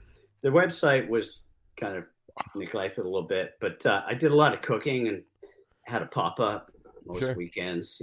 We'll post that on. We'll post that. I on invite the, you guys. yeah. I invite you guys to come up there next year. You know, when winter time is not the best time. Right.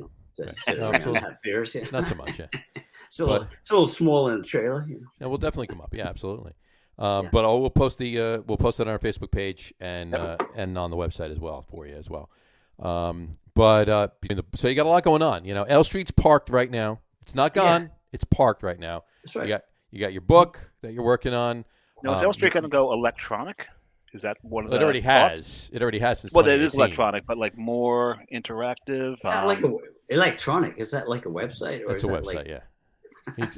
Dave's old school. He's like back in like 2004. Not just more of a website, but we're talking more. I thought electronic music. Right. No, the Chemical Brothers are going to play some music on the side. No, we're not going techno here. No, electronic in the like e-reader, interactive e-reader. Interesting. Interesting thought. Well, I think,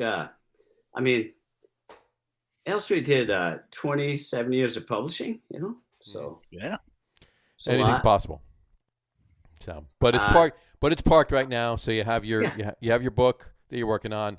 You're making some nice mead on the and working with the guys on the farm. What was it? Shepherd's Eye, right? In Florida. I like these guys. Very nice. The guys nailing the styles. I mean, I like the Tim Barn and the Drownlands, but sure, they're oh yeah, absolutely. They're that whole complex that Drownlands is in. It's beautiful. It's beautiful. And it just a huge cannabis company just bought a place there, so they're planning for the future. Moving in, yep. And then of course you're working on You're working on the beer poetry as well. Is there anything else going on in the Tony Porter world right now? I'm going to Brazil on Friday. There you go. Are you? I'm still working with eating turkey, sleeping, and then flying to Brazil. There you go. I'm still working with the Mondial de la Bière. Sure, and you're going to Brazil. Fest. This is the Brazil trip, right? This is with Janine Marois, who was actually did the production for L Street News since the turn of the century, and she made it all look good, And she runs the beer festivals, which happened in Brazil for a few years. Sure. So 8 years until Montreal happened this year, right? Yeah, but it was called the Courtyard. It had to be outside. They have stiffer rules up there than we have down here. But they did make it happen. It wasn't perfect, but it did happen. It was good. It was like they did 3 sessions a day, 400 people, and over 4 days, so 12 sessions. And I mean, it was, and you had to book it online and stuff, but they had good weather. I was there. Yeah, no, they kept it alive. They're keeping it alive. I really respect these people, and they have a partnership down in Brazil, which they're bringing it back, and that's why I got my booster shot. I'm going to Brazil. There you go. Yeah. Safe trip. Yeah. Safe trip. Yes, yeah. I'll be I'll be getting mine at some point, but I'm not going anywhere. So I mean, I'll just get it. I'm gonna wait till after the holidays. And so this is Whisper. So that's Whisper. Let me throw that up for you. Dave is on his 4th beer, ladies and gentlemen. This is also Märzen. This is I like this one a lot. You like this better than Solitude? I actually like this one better than Solitude. Well, one of them is oak aged, correct? If I recall from when I was at Treehouse 2 weeks ago, they're the same Märzen, but one of them. If I was going to guess, it would be Whisper, because Whisper has a woody characteristic to it. Yeah. John, there's one other thing. Our tours are still live. Belgium. L Street News tours. Yeah. Yeah, it's just the one tour. Really? Belgium. Yep. We postponed it 4 times now. Sure. And but we actually have a waiting list for 2022. Really? Yeah. People jumped off. We changed the dates, and we almost went in August this year, but it went red again, whatever. Right. Is it going to happen in 2022? I mean, yeah. Barring anything unforeseen at this point. I mean, we don't know, but the problem is we have to keep the same itinerary because the hotels will not give you a refund. Right. So we have to go to the same places. Right. Sure. Which goes into Normandy and Brittany first, and then to Belgium. So, gotcha. But the Zethos Festival is back. That's good. So that's good news. Are you planning to do GABF next year as you normally did? Because they'll be back, obviously. Oh, the tour? No, we actually gave up on that tour a little bit. It just got too expensive to. It was a bit. Take people to Denver, even before COVID. It was like you take a tour out there. The hotels. They went, Denver got real popular because they're the first ones that legalized cannabis. Sure. Yeah. Sure. Absolutely. Got very popular after This that. is true. This is true. All right. Well, on that note, a couple things I just want to bring up beer news-wise, get your opinion on it, whatever. We didn't mention this last week. We didn't actually talk about this. It happened before last week's show. Bells. Yeah. I was going to mention that because I go way back with Larry. Sure. And I met Larry. Yeah.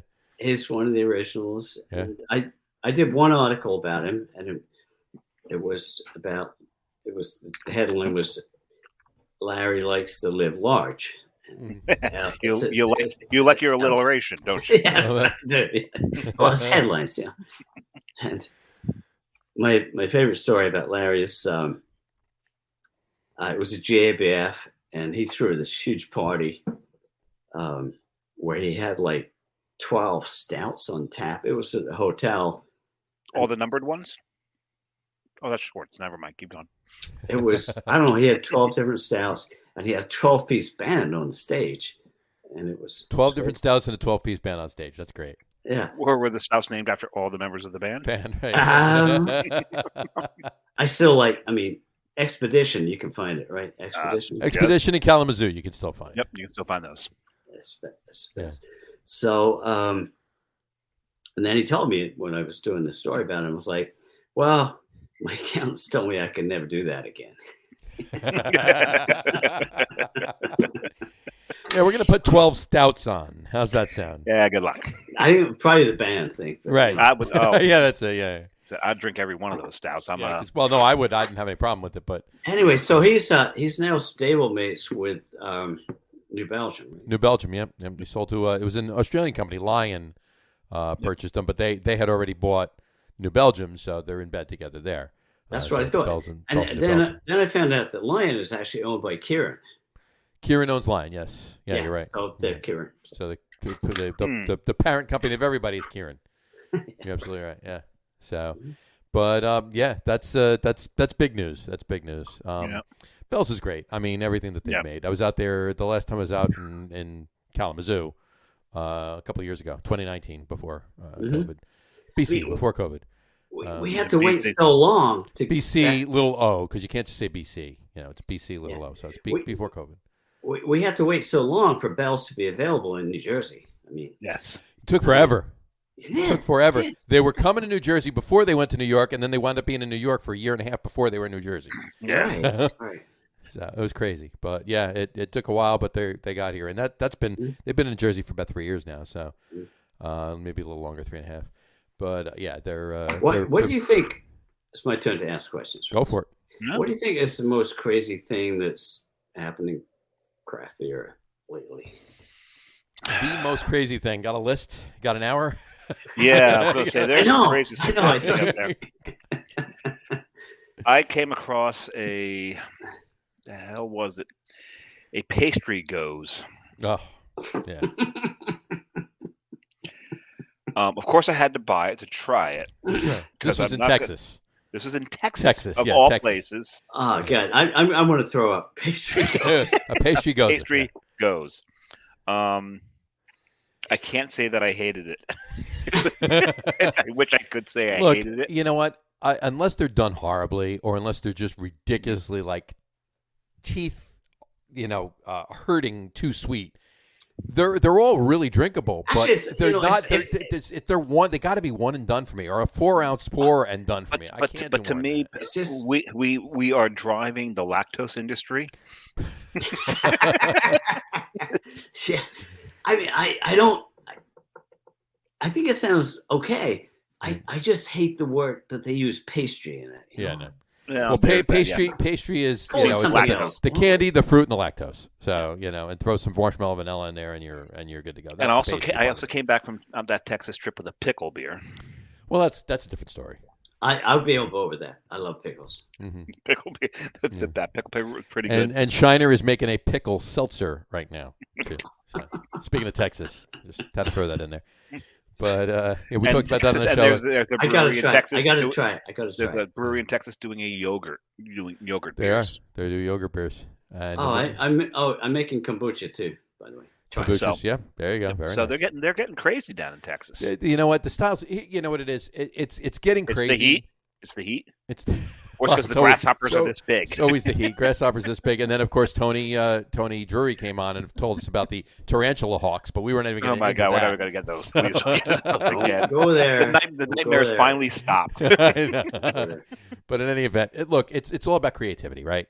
They're they're expressing themselves in what they're making. It's art, basically. Let me Yeah. see where I can push these boundaries, push the envelopes, and make something that. Even if not everybody likes it, there will be a bunch of people that will, and I got to put this out there and make it happen. Let's I'm go actually, back it's crazy, but it's kind of cool, and Well, let's go back to Tony's I agree. poem, to Saccharomyces. Yeah. Right? Because it's beer got bland.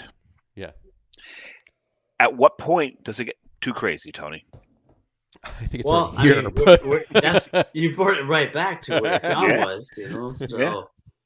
What point does it get too crazy? Because we can sit here and complain about it being bland. Because let's face it, beer got not only boring, it got awful. To the point. I tell everybody there that I try to drag into the craft beer world. Have you ever let this macro beer that you're drinking warm up? Because if it warms up and you drink it, it tastes like ass. It's not even. It can't even get warm. It's not even warm up. It's Yeah, get not even warm above 40 degrees. Yeah, get about 40 degrees. And I explained it. to him, this is why the mountains have to be blue, because the mountains have to be blue to numb your taste buds so you can't taste the ass in the beer. Right. most people won't go back after they have a full flavor. Beer. Absolutely. Right. Absolutely. Well, but no, but they have to some have the of those they have to have the don't. right full But flavored then for when they're their drinking- bridge. But that's the problem. You got to they're ease them drinking- into it. When they're You got- drinking just a drink at the end of the party, that doesn't really matter. Right. Yeah. Right. It But a doesn't- lot of but- them, a lot of them but- are so set in their ways that this is beer. Right. Anything else is not beer. Oh, this is too bitter. You hand them an IPA. This is too bitter. Mhm. You hand them a Do- Berliner Weiss. Well, God, this is sour. What are Right. you drinking? There's something wrong with the Do you beer. remember that whole thing? I don't know if it was the 90s or the early 2000s, where if you didn't, if you go into craft beer versus mainstream, you're un-American. Mhm. Oh yeah. Right. Yeah. Yeah. I mean, no, that was ridiculous. Oh, but my Yeah, favorite late thing 90s, early is 2000s. Yeah. Yeah. my favorite thing is when AB InBev during the Super Bowl. Are we allowed to say that on this show? Oh, fuck them. But during during the Super Bowl, they shit all over one of the craft breweries they had bought. Mhm, mhm. Yeah, Remember they that? they That was shit all awesome. over Elysian, and they owned Elysian. They owned Elysian, and they made fun. And it was funny because what was it? A pumpkin espresso. A pumpkin Yeah, pumpkin yeah, latte something- stout, something- and that's Elysian, and, and they they made- owned And it. that was They were making fun of themselves, which means that which means their acquisitions department was not talking to their marketing division. not at Right, all. right. Right. I haven't really heard a lot about their acquisition people lately. Obviously, I see haven't Elysian bought a- around. They've slowed down a lot. They Yeah, they bought a have. bunch and then they kind of stopped. And it all started they with got but- they got the portfolio up to a certain point and then they kind of leveled out. No, Wasn't it Blue Point they started with?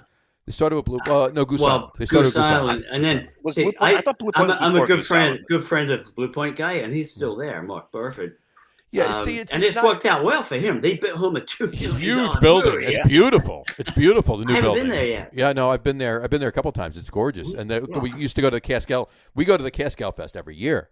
out of Blue Point, and it used to be at the small brewery, off to the side and everything else. They used to throw great parties, right? Great Those parties, guys? great Yeah. parties. Oh, Yes, my God. absolutely. But the last one we went to was 2019, and it was finally in the new building. They haven't done one since, obviously, with COVID. But whatchamacallit, it was just the new building is just amazing. It really is, and it's all that AB InBev money. But here's the thing: all of these deals that AB InBev they're purchasing the brewery, right? But it's more of a distribution kind of a thing. Now, like with Goose Island, they're making. AB InBev is making. They're making the Goose Island IPA. They're making it's made in the Budweiser factory. It's made in the Budweiser, right? Just like the core beers, like all of that stuff. But all of the specialty stuff, Goose Island is still making in Chicago.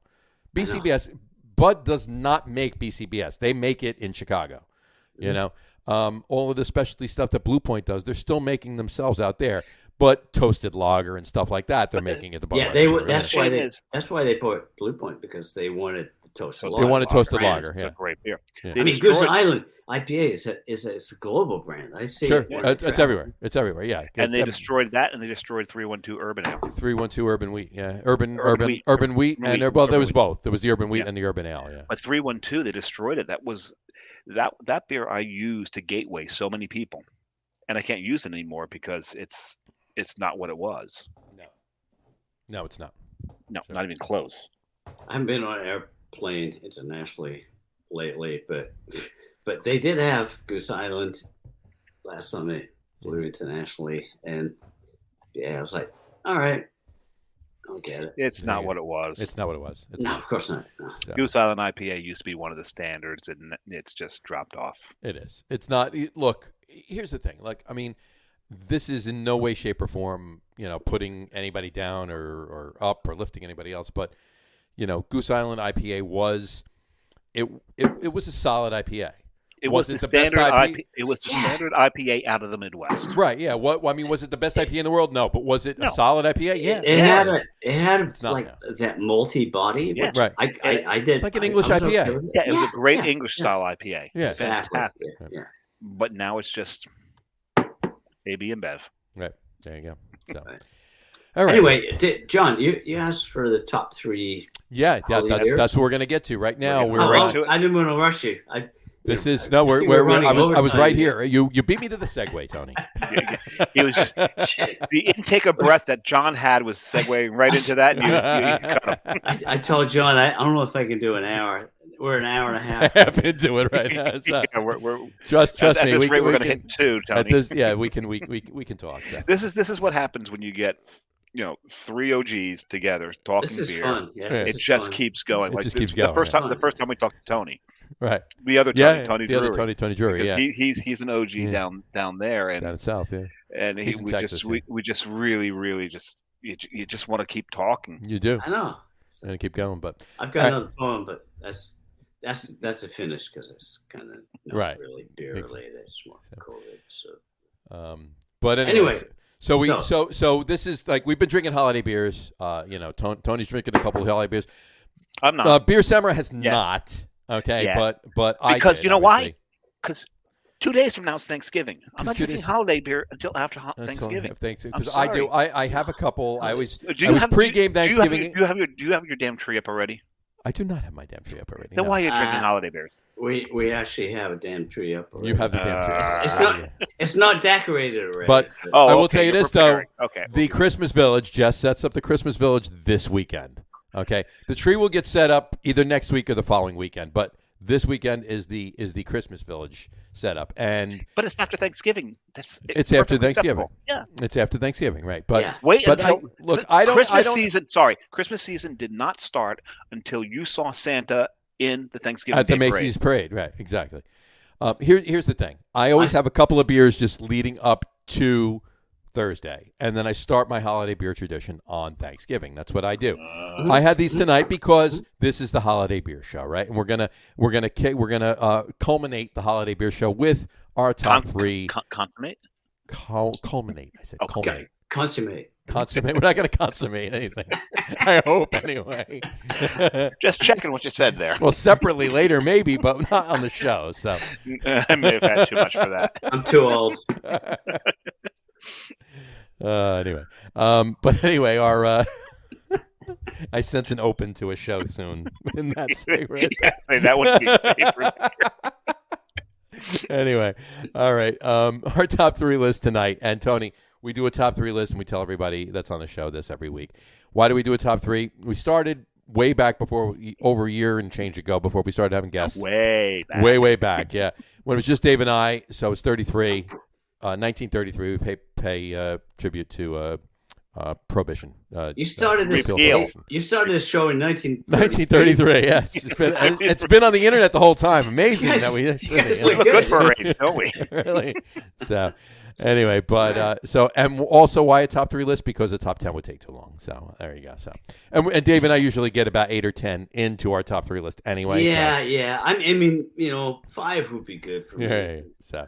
But anyway, top 3. I may be getting difficult. We're probably. I got 5 in. I have 12 written down on my sheet over here. So I've got 5. I got 5. There you go. Anyway, all right. So tonight's top 10 list. Not top 10 list. I'm kidding. Counting down. Tonight's top 3 list is top 3 favorite holiday beers. Top 3 favorite holiday beers. All right. We're going to start with Mr. Forder. Tony, give us your top 3 or 5, as it were, holiday beers, please. Okay, I can keep it short. So the ones I've been drinking, Celebration. It's just when it comes out, you just have to get it. Yeah, absolutely. Given. And chocolate, Brooklyn, black chocolate stout. Black chocolate stout. Yeah. Thank you. It's we have it in the house. My wife, Sue, she saw it. She bought a case. Mm-hmm. And it's her favorite beer. Beautiful. And it's one of our holiday traditions. The other one has got to be Belgium. And I was thinking like Still Knocked from the Doll. Oh, that's a great beer. But it's pretty hard to find. So I'm going with Schoof. Nice Schoof, yeah. Just had one of those a couple days ago. Actually, where were we? You were in Boston somewhere. Yeah, it was. Did they have it at Bukowski's? They had it at Bukowski. They had it at Bukowski's. And it's funny because Carrie ordered the nice Schoof and I ordered the Nice. So since it's Belgian, it's pronounced nice or Nice. So it's like Nice. It's Nice, right? So it's Nice yeah. Schoof. So I said to the bartender, "We'll have a Nice and a Nice, just not the same Nice." Yeah, I don't know. I like saying nice, but it's nice. No, I say nice. Nice. Too, yeah. Nice is nice. Nice is because nice. it's supposed to be like an ice beer. It is. Yeah, exactly. It's a nice winter warmer, but yeah, that's beautiful. Those are 3 perfect beers for the holidays. Absolutely. Well, he said he had 5. Well, yeah. What were your other 2 honorable mentions? We'll throw them in there too. So there you go. Oh, Mad Elf. Of course. Mm-hmm. I guess that counts for 2 because the ABV. Yeah, there you go. It's 2, right? Well, all of them are high, right? All holiday beers are up there. There's pretty much. There's not too many 5 or 6% holiday beers. So there's a couple, but there's not too many. No, I didn't mention one. I think Harpoon did one that's little. They're winter warmers down. I had it on tap a couple of days ago. I did too. It's not what it's used. It's not what it used to be. It's different. I had it at Harpoon a couple weeks ago when I was up there too. It's a little different. Different. I was expecting it to be better at the brewery than it has been lately in bottles. Right. And they still do Young's Winter Warmer from England. I don't know. Yeah, no, Young's comes over too, and Samuel Smith's Winter Welcome is. You just hit my list. That's good. I like that. You just hit my list. All right. Well, on that note, why don't we give let's do your list then. All right, Sam. Because my list, it was one of my honorable mentions because last time we did this, so part of this exercise, Tony, is it was brought up that anytime we do a top 3, ask us months later, it may change. So this is the first top 3 that we have repeated on the show. And John is actually holiday beers last year, So John's keeping track to see if our top 3s change. Last year, we did not mention Samuel Smith's Winter Welcome. No.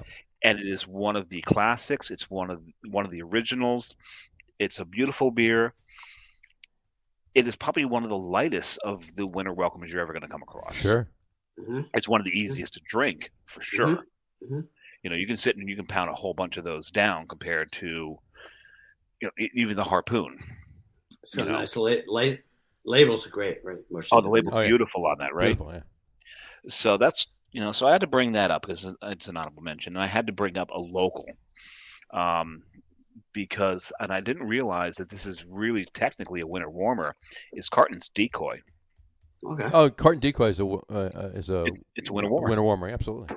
And it's an amazing beer. It's a 5-spice, but it's not your traditional 5-spice beer, and it's just, I love it. And I once wrote a recipe to make pate, Okay. goose liver Pate. pate It's with a pate. Wait. Pate or pad thai? pate, not pad Pate. thai. Pad thai. Okay. Okay, just making sure. Goose liver, pate de foie gras. There you We'll see. Probably with chicken livers though, because I go. don't Gotcha. want Peter writing me letters. Write me letters about the chicken livers anyway. But Yeah, anyway, but those are a couple of my honorable mentions. But I'm gonna go, and John, you'll have to correct me to see, because I think it's exactly the same way it was last year.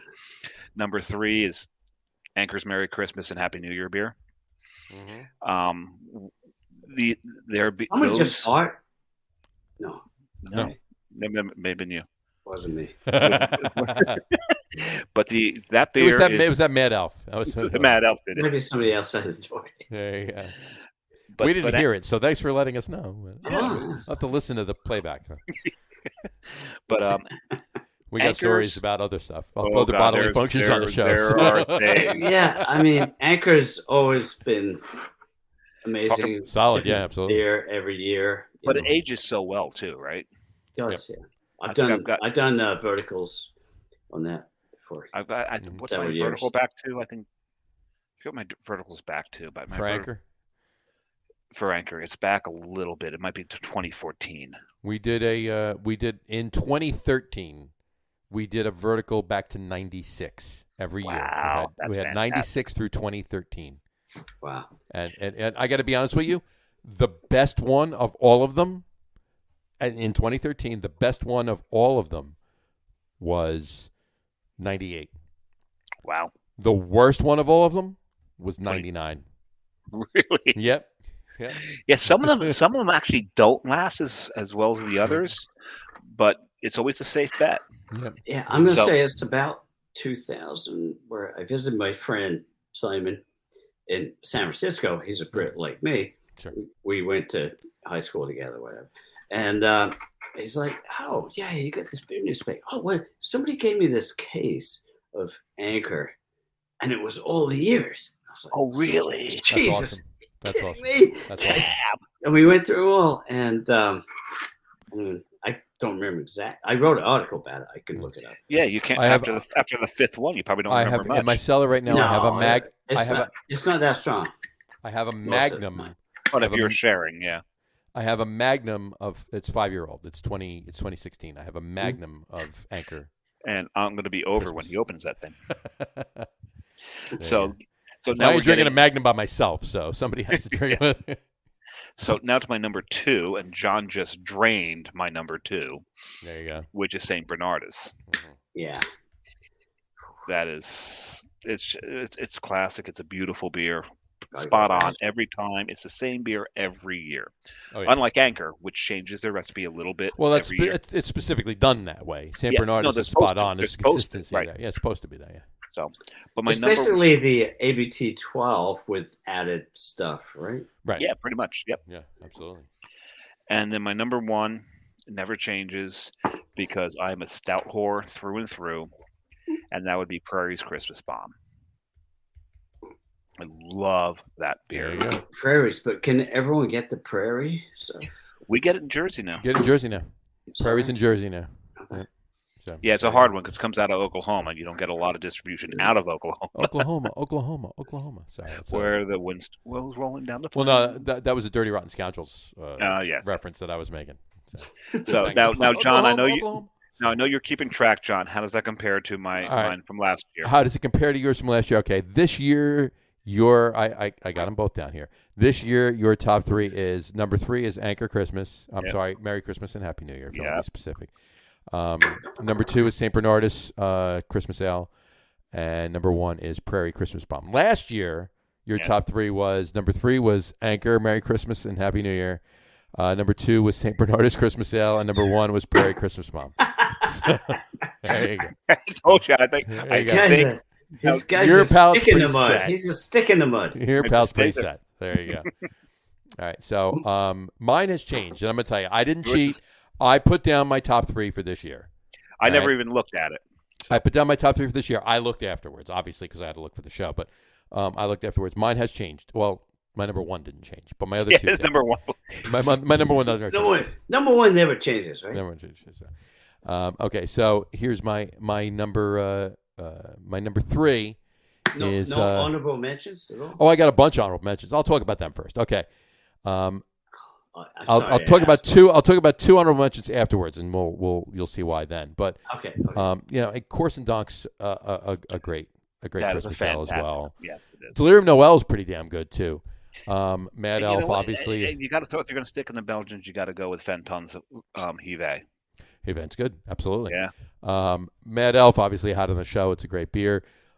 We talked about this last week and the week before. Old Fezziwig, Yeah. Sam Adams. Oh yeah, I love that beer. Such a good beer. It's Such a a good great beer. Yeah. They made it again this year. They only do it every so often. They made it again this year. And they lied to John. It's available. I'm going to tell you, they lied to me. It's available in the 12 packs. 12-pack, But there's 6 beers in the 12 pack, so you're getting 2 bottles of Old Fezziwig. That's it. And that's it.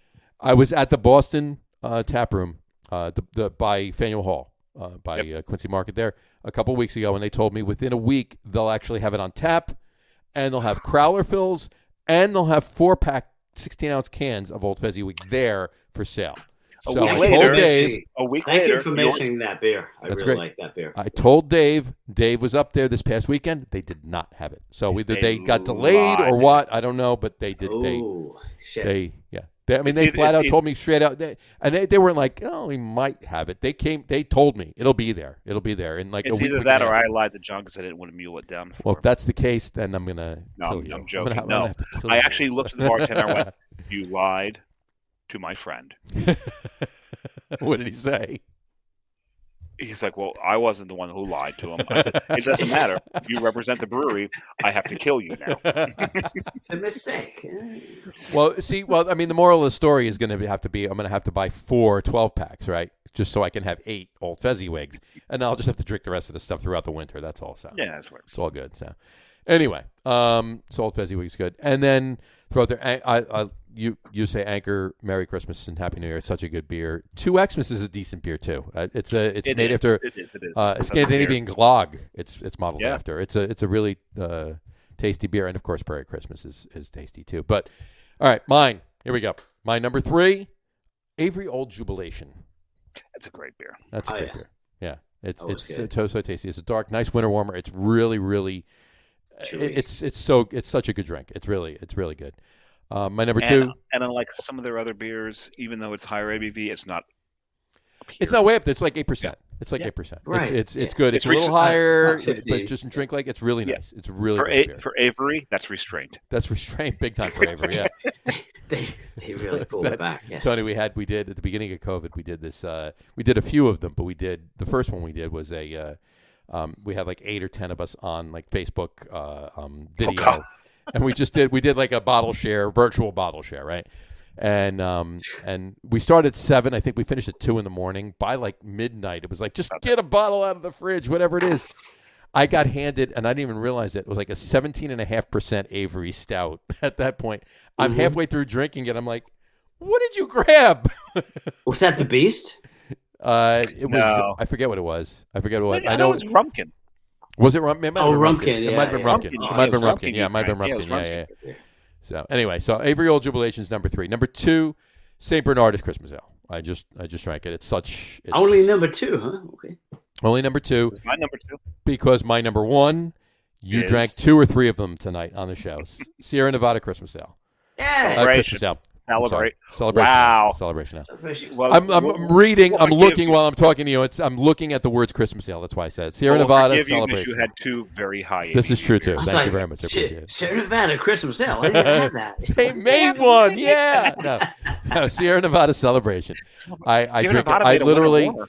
I have to admit it. I literally go through about 2 cases a year. Well, you of mentioned Sierra a couple of breweries there. Can I do a side story here? Of course. Let me say this and then do a side story. Okay. My other two that I wanted to mention are Nice Schoof, Yes. like you said, One and of my- Scaldis Noel. Oh Yeah. yeah. Such a good beer. Yeah. Oh yeah. I mean, Right. it's strong. And it's very strong, right? My top three last year, my number 3 was Nice Schoof, my number 2 was Scaldis Noel, and my number 1 was still Sierra Nevada Celebration. Yeah. So your 2 and 3 changed. My 2 and 3 changed. So there you go. There you go. All right, All right, go your side for your story, side story. Side story on what was it? Wait a minute. Boy. Yeah, sidetracked on his side story. Give me a minute. I'm Sierra not- Nevada Celebration. No, before that. Before that. All right, forget it. Corson Dog. Old Fezziwig. No, Scaldis no. Noel. Scaldis Noel. Scaldis? No, Yeah, it was. I do have a side story in that, but that's not really what I he's wanted sticking to to that. say. I'm 72 ounces in, so I'm going to go run real All right. quick. You don't want So, to. I think I will be right back. All right. I think. All right. So It was. I do have a story about Scaldis Noel, Go for it. where my brother-in-law, he's a New York Jets season ticket holder. Okay. God help his soul. Yeah, really. I don't know if he still is, but when I moved to New Jersey, I went to, I actually had this, like, I bought it in a thrift store. It was a snowmobile suit. It was so cold, Right. but it worked. It worked. Sure. And these guys were doing the parking lot stuff, and I don't know what these guys were next to us, and they said, "Hey, try this. It's like 8%." And I'm like, "Try this. It's 12%." Scaldis Noel. Scaldis Noel, yeah. That's great. That's great. I got a Scaldis story. I was like, one of the most expensive bottle of Scaldis I ever bought was actually at Spite and Dival in Williamsburg. Yeah. Clearly a markup, right? But I mean, we were about 4 or 5 or 6 bottles in at that point. So, screw it. Let's get it. It was a bottle of Scaldis Prestige. I think I paid $68 for the bottle. while we were yeah. there. I had Prestige. Yeah. Prestige is We went great. to the brewery. We've been to the brewery there a couple times. So good. Prestige is good. Yeah. But no, I had said Sierra Nevada. I obviously said Christmas ale, obviously, and then made it Celebration. And you said I got a side story, so I'm trying to get back to your other. Oh yeah, Celebration. I mean, there's a couple of side stories. There's one. There was Ale Street News. I don't know exactly what I was thinking, but there was a really good story that we published in Ale Street News. This guy. It's probably the one because you were talking about saying that later on in the show. Go ahead, go ahead, say it. Yeah, this dude from Brooklyn somewhere. He has so many frequent flyer miles. You couldn't get. I think there was just that one year where Celebration was released in New York, and then this one year they didn't have enough, so it's like you couldn't get it. So this guy had so many frequent flyer miles. He flew out there. And he bought 5 cases back, same day. He flew out, bought him, and flew back. Yeah, and we did a story on him. Yeah. That's great. love of a beer. That's a love of a beer. That's for this guy a hero. Yeah. I go through about 2 cases. I'll buy. Last year when I bought it, I actually bought 2 cases straight away. I have, and I always save one 6-pack. So I actually bought. I probably bought like an extra 6-pack or 2. So I went through 2, maybe a little over 2 cases. This year I'll do the same. It's going to be easier this year, right? Because they're cans, and it's odd too because I can't see. Like I'll drink the. I'll start, like I said before in the show, I'll start at like 9 in the morning. After the turkey's in, some things are getting going. I'm making some meat platters and everything else. And I start 9 o'clock. The parade is on, and I start drinking my Sierra Nevada Celebration right then. And it's odd to think that I'm going to actually drink it out of a can. Well, not obviously pour it in a glass, obviously, but it's going to come out of a can this year. You'll get used to it. Relax. Up on the farm, everyone drinks out of the can, so Sure. I've been used to that. So. Gotcha. Okay. Well, since I made room. You made room, did you? We made room, and we now know that the limit of the Samurai's bladder is about 72 ounces. I never measure, actually. Well, no, I just drank 4 16-ounce cans. The limit of somebody else's bladder that Shell since we've already said his name twice, we're not going to say his name again on the show, is less than 72 ounces. Yeah, we know that. We know that. So. And then there's another one who's probably even less than that, but probably we'll tell. Actually, it was Tony more later. dramatic. It was yeah, it was very dramatic. That show, yeah. It was awesome. So now I'm drinking Rover, so I'm sticking with the. God, man, there you really go. Washing this you got out. Rover going. It's totally washed out because that's like looks pink and it's it's peach. No, it's peach. Rover's peach. Rover's peach. Well, this is the Munich Double. Munich Rover's the double. The Dunkel. The Dunkel. Yeah. Munich Double. That's weird. A Munich Double. The only thing I have here is a mead, so. Oh, there you go. Popping a mead. All right. I'm actually going to drink I'm not going to rinse the glass. I'm going to drink a River Horse Belgian Freeze. Oh, you said you're going to have that up River there. River Horse, yeah. Good for those guys. Yeah. There you go. So, I don't know. What's the future look like? Oh, my God. That's really good. Is it? The Munich Dunkel. It's drier than I thought it would be. It's very good. It is very good, yeah. I actually had it at the brewery. I did not bring any of that back, but I actually had it at the brewery, and it was very delicious. That is fantastic. Let me just. Hey, John, what's up with 381? 381 closed. Yeah. Sadly, August 4th, 2019. No more. The building is gone. Everything's been mowed over and plowed over, and condos with storefronts are going in that entire section of town. So, because they needed more of that. Yeah, so. I know. Have you seen Hackensack lately? Yeah, same thing. It's going on everywhere. It's going on everywhere. So. Yeah, apparently, it was Little Falls, right? It was Little Falls, yeah. Apparently, they needed less buy one get one free pizza. Apparently, less buy one get one free pizza, and it was less, every Tuesday. Less good craft. So, was that Tuesday or Thursdays? Cheers. It was on Tuesdays. Yeah, to 381. To 381. I want to make another cheers really quick while we have the glasses up. Cheers to Gretchen Schmidhausler for 7 years of Little Dog. Yeah. 7 years of Little Dog. Gretchen. We were over it. We were over at the brewery on Saturday. Gretchen. Saturday? Yeah, Saturday. Saturday we were there. How was that? Sleeper. Yeah, she released a Schwartz beer called Sleeper. Which John and I, that's both of ours, close to the top favorites. Oh yeah, we're both big Schwartz beer whores. So. I've always got side stories, so I got a side story in Gretchen. You gonna remember side story Gretchen? Go for it. So cheers to Gretchen, and here's your side story, Gretchen.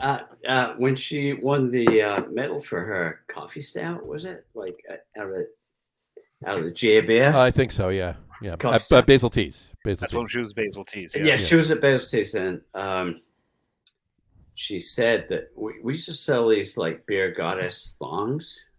Yeah. Yes, I remember that. So you did. I do remember. Said, I wore one once.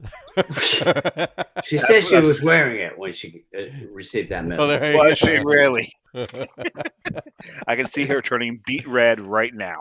See, the only difference there is when I wore mine, I didn't have anything else on.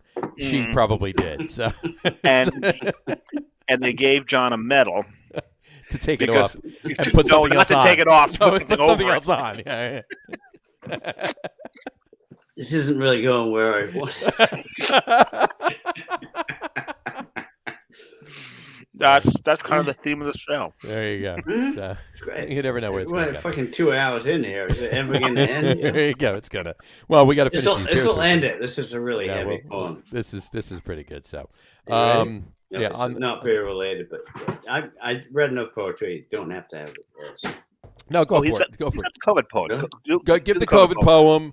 We'll wrap up the show, and then we can finish our beers off after we wrap up. So go for it. And while I eat my Chipotle bourbon beef jerky. There you go. Pause button punch for the entire human race. Time to take a look at yourself face to face. Everything was moving way too fast, so superficial, nothing built to last. Thought we were strong, having such a blast. The lives we were living, now they're in the past. Running around at such a frantic pace, after all the things we think we have to chase. Pause button punch for the entire human race. Take a look at yourself now, face to face. Who really knows where this road might lead? Time to figure out what we really need. A new beginning, a precious seed, something of substance on which we can feed. The world, as we know it, has been knocked off its base. You're no different. You're not such a special case. Pause button punch for the entire human race. Take a look at yourself now, face to face. Do you really know what's going on in your mind? You might be surprised at what you will find.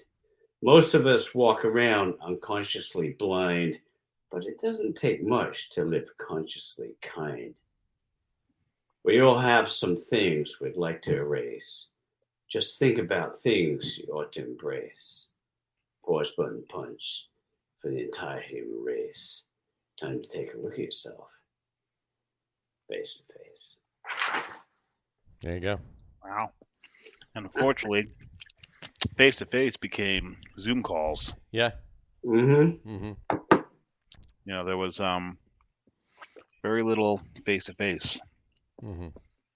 No, I'm talking about face to face yourself. Your face. Oh, yeah. your face, the Face to mirror. face, yeah. Mirror, right. Check out the man in the mirror. What's interesting is in February of that year, I moved to Rhode Island. Mm-hmm. Is that where you are now? He moved to No. Rhode Island. Nope. And within a month, everything had shut down. Mm-hmm. I basically spent the worst part of COVID in Rhode Island. What's weird is that what it did is it forced me to actually go out and see Rhode Island without experiencing any consumerism, Mhm. shopping, tourism, just exploring the natural beauty of that state. And well, I wound up falling in love with that state because of that. Sure. Yeah, Because no, I that's thought you see at a different level, Mhm. right? When you take the human element and all that we've done to make ourselves mighty, Right.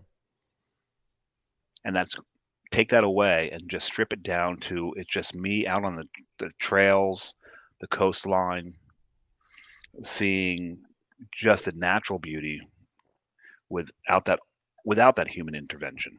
Right. Yeah, exactly. I'm right with you there. Like I was able to do that on the farm.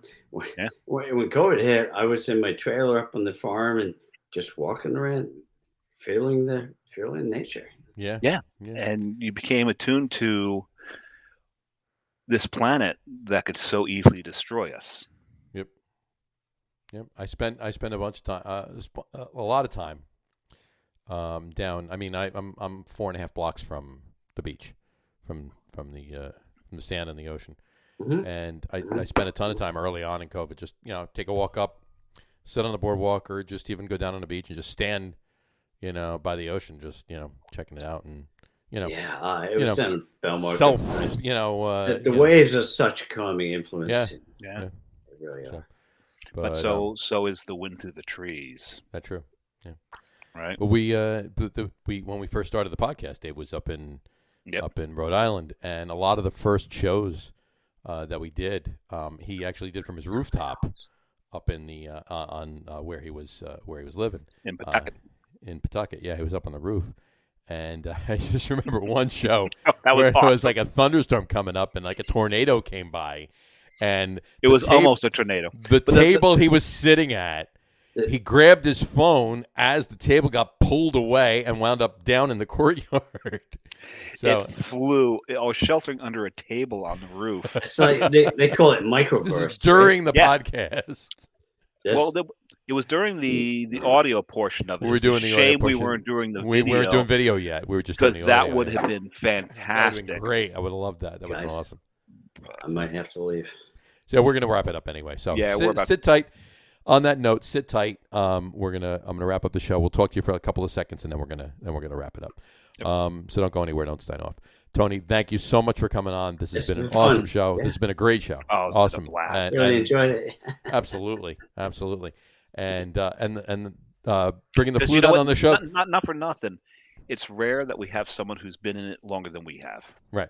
This is true. This is And true. So you're saying I'm old? No. I didn't Just say that. More, You more said that. experienced. What's the name of this beer? I'm not. Well, ESB. It's an ESB. I'm not scared of being old. Tony's an extra special Brit. Brit. There you ESP. go. I'm an ESP. There you I'm go. an ESP. There you No, go. but it's really been an honor to be talking Yeah. to someone who has been in this longer than we have. and Maybe to not bring much that longer, but longer. Not much longer, but longer, and to yeah. bring that You were there. perspective. You were there at the beginning, probably. Absolutely, Well, yeah. John was, but you know. Yeah, we were there at the Anyway. beginning, but Absolutely. you having experienced it in England before you came over here, before it Well, that's exploded true, yeah. over here, Yeah, I mean, Absolutely. because you Absolutely. had good beer being brewed Experience it there. over there, come over here, and then experience it again as it exploded over here. That's a beautiful Yeah. thing. So, but yeah, on that note, it's been great, and also bringing out the flute was awesome. And I That's the and first we- time on the we- show any we- instrument being played. well, you know what? We had Chris Kuzme on the show 2 weeks ago, and he did not bring Really? out his saxophone. So I'm going to actually call him and say, "Hey, Chris, Tony brought out his flute. Why didn't you bring out your sax?" Yeah. Oh, Chris Kuzme.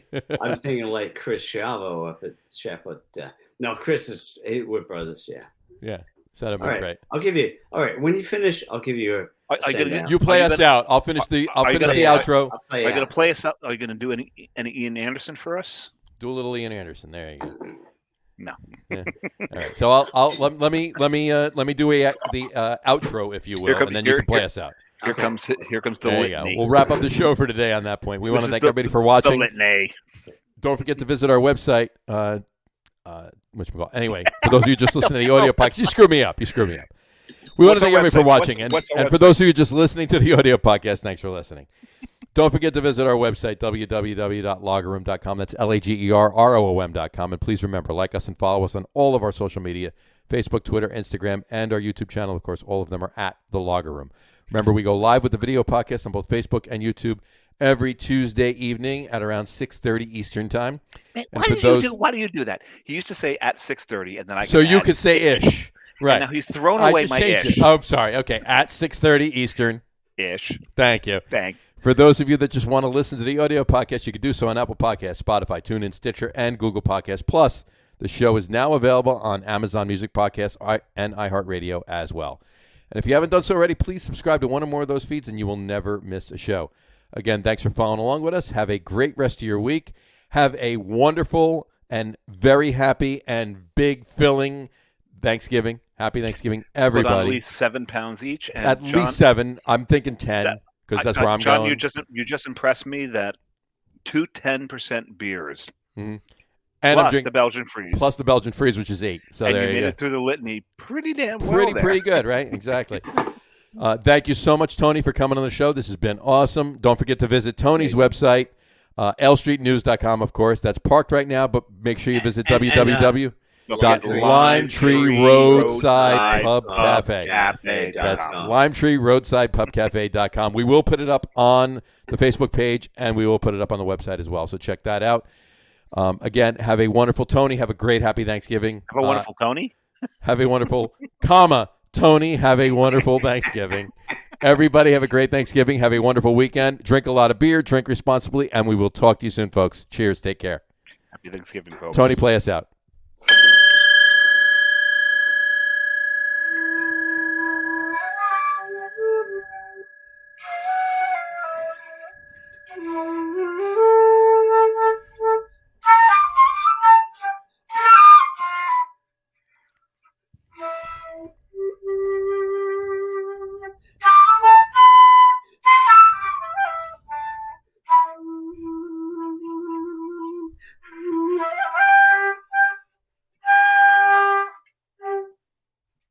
There you go. There it is. Cheers, everyone. Bye, Happy folks. Thanksgiving. Nice guys.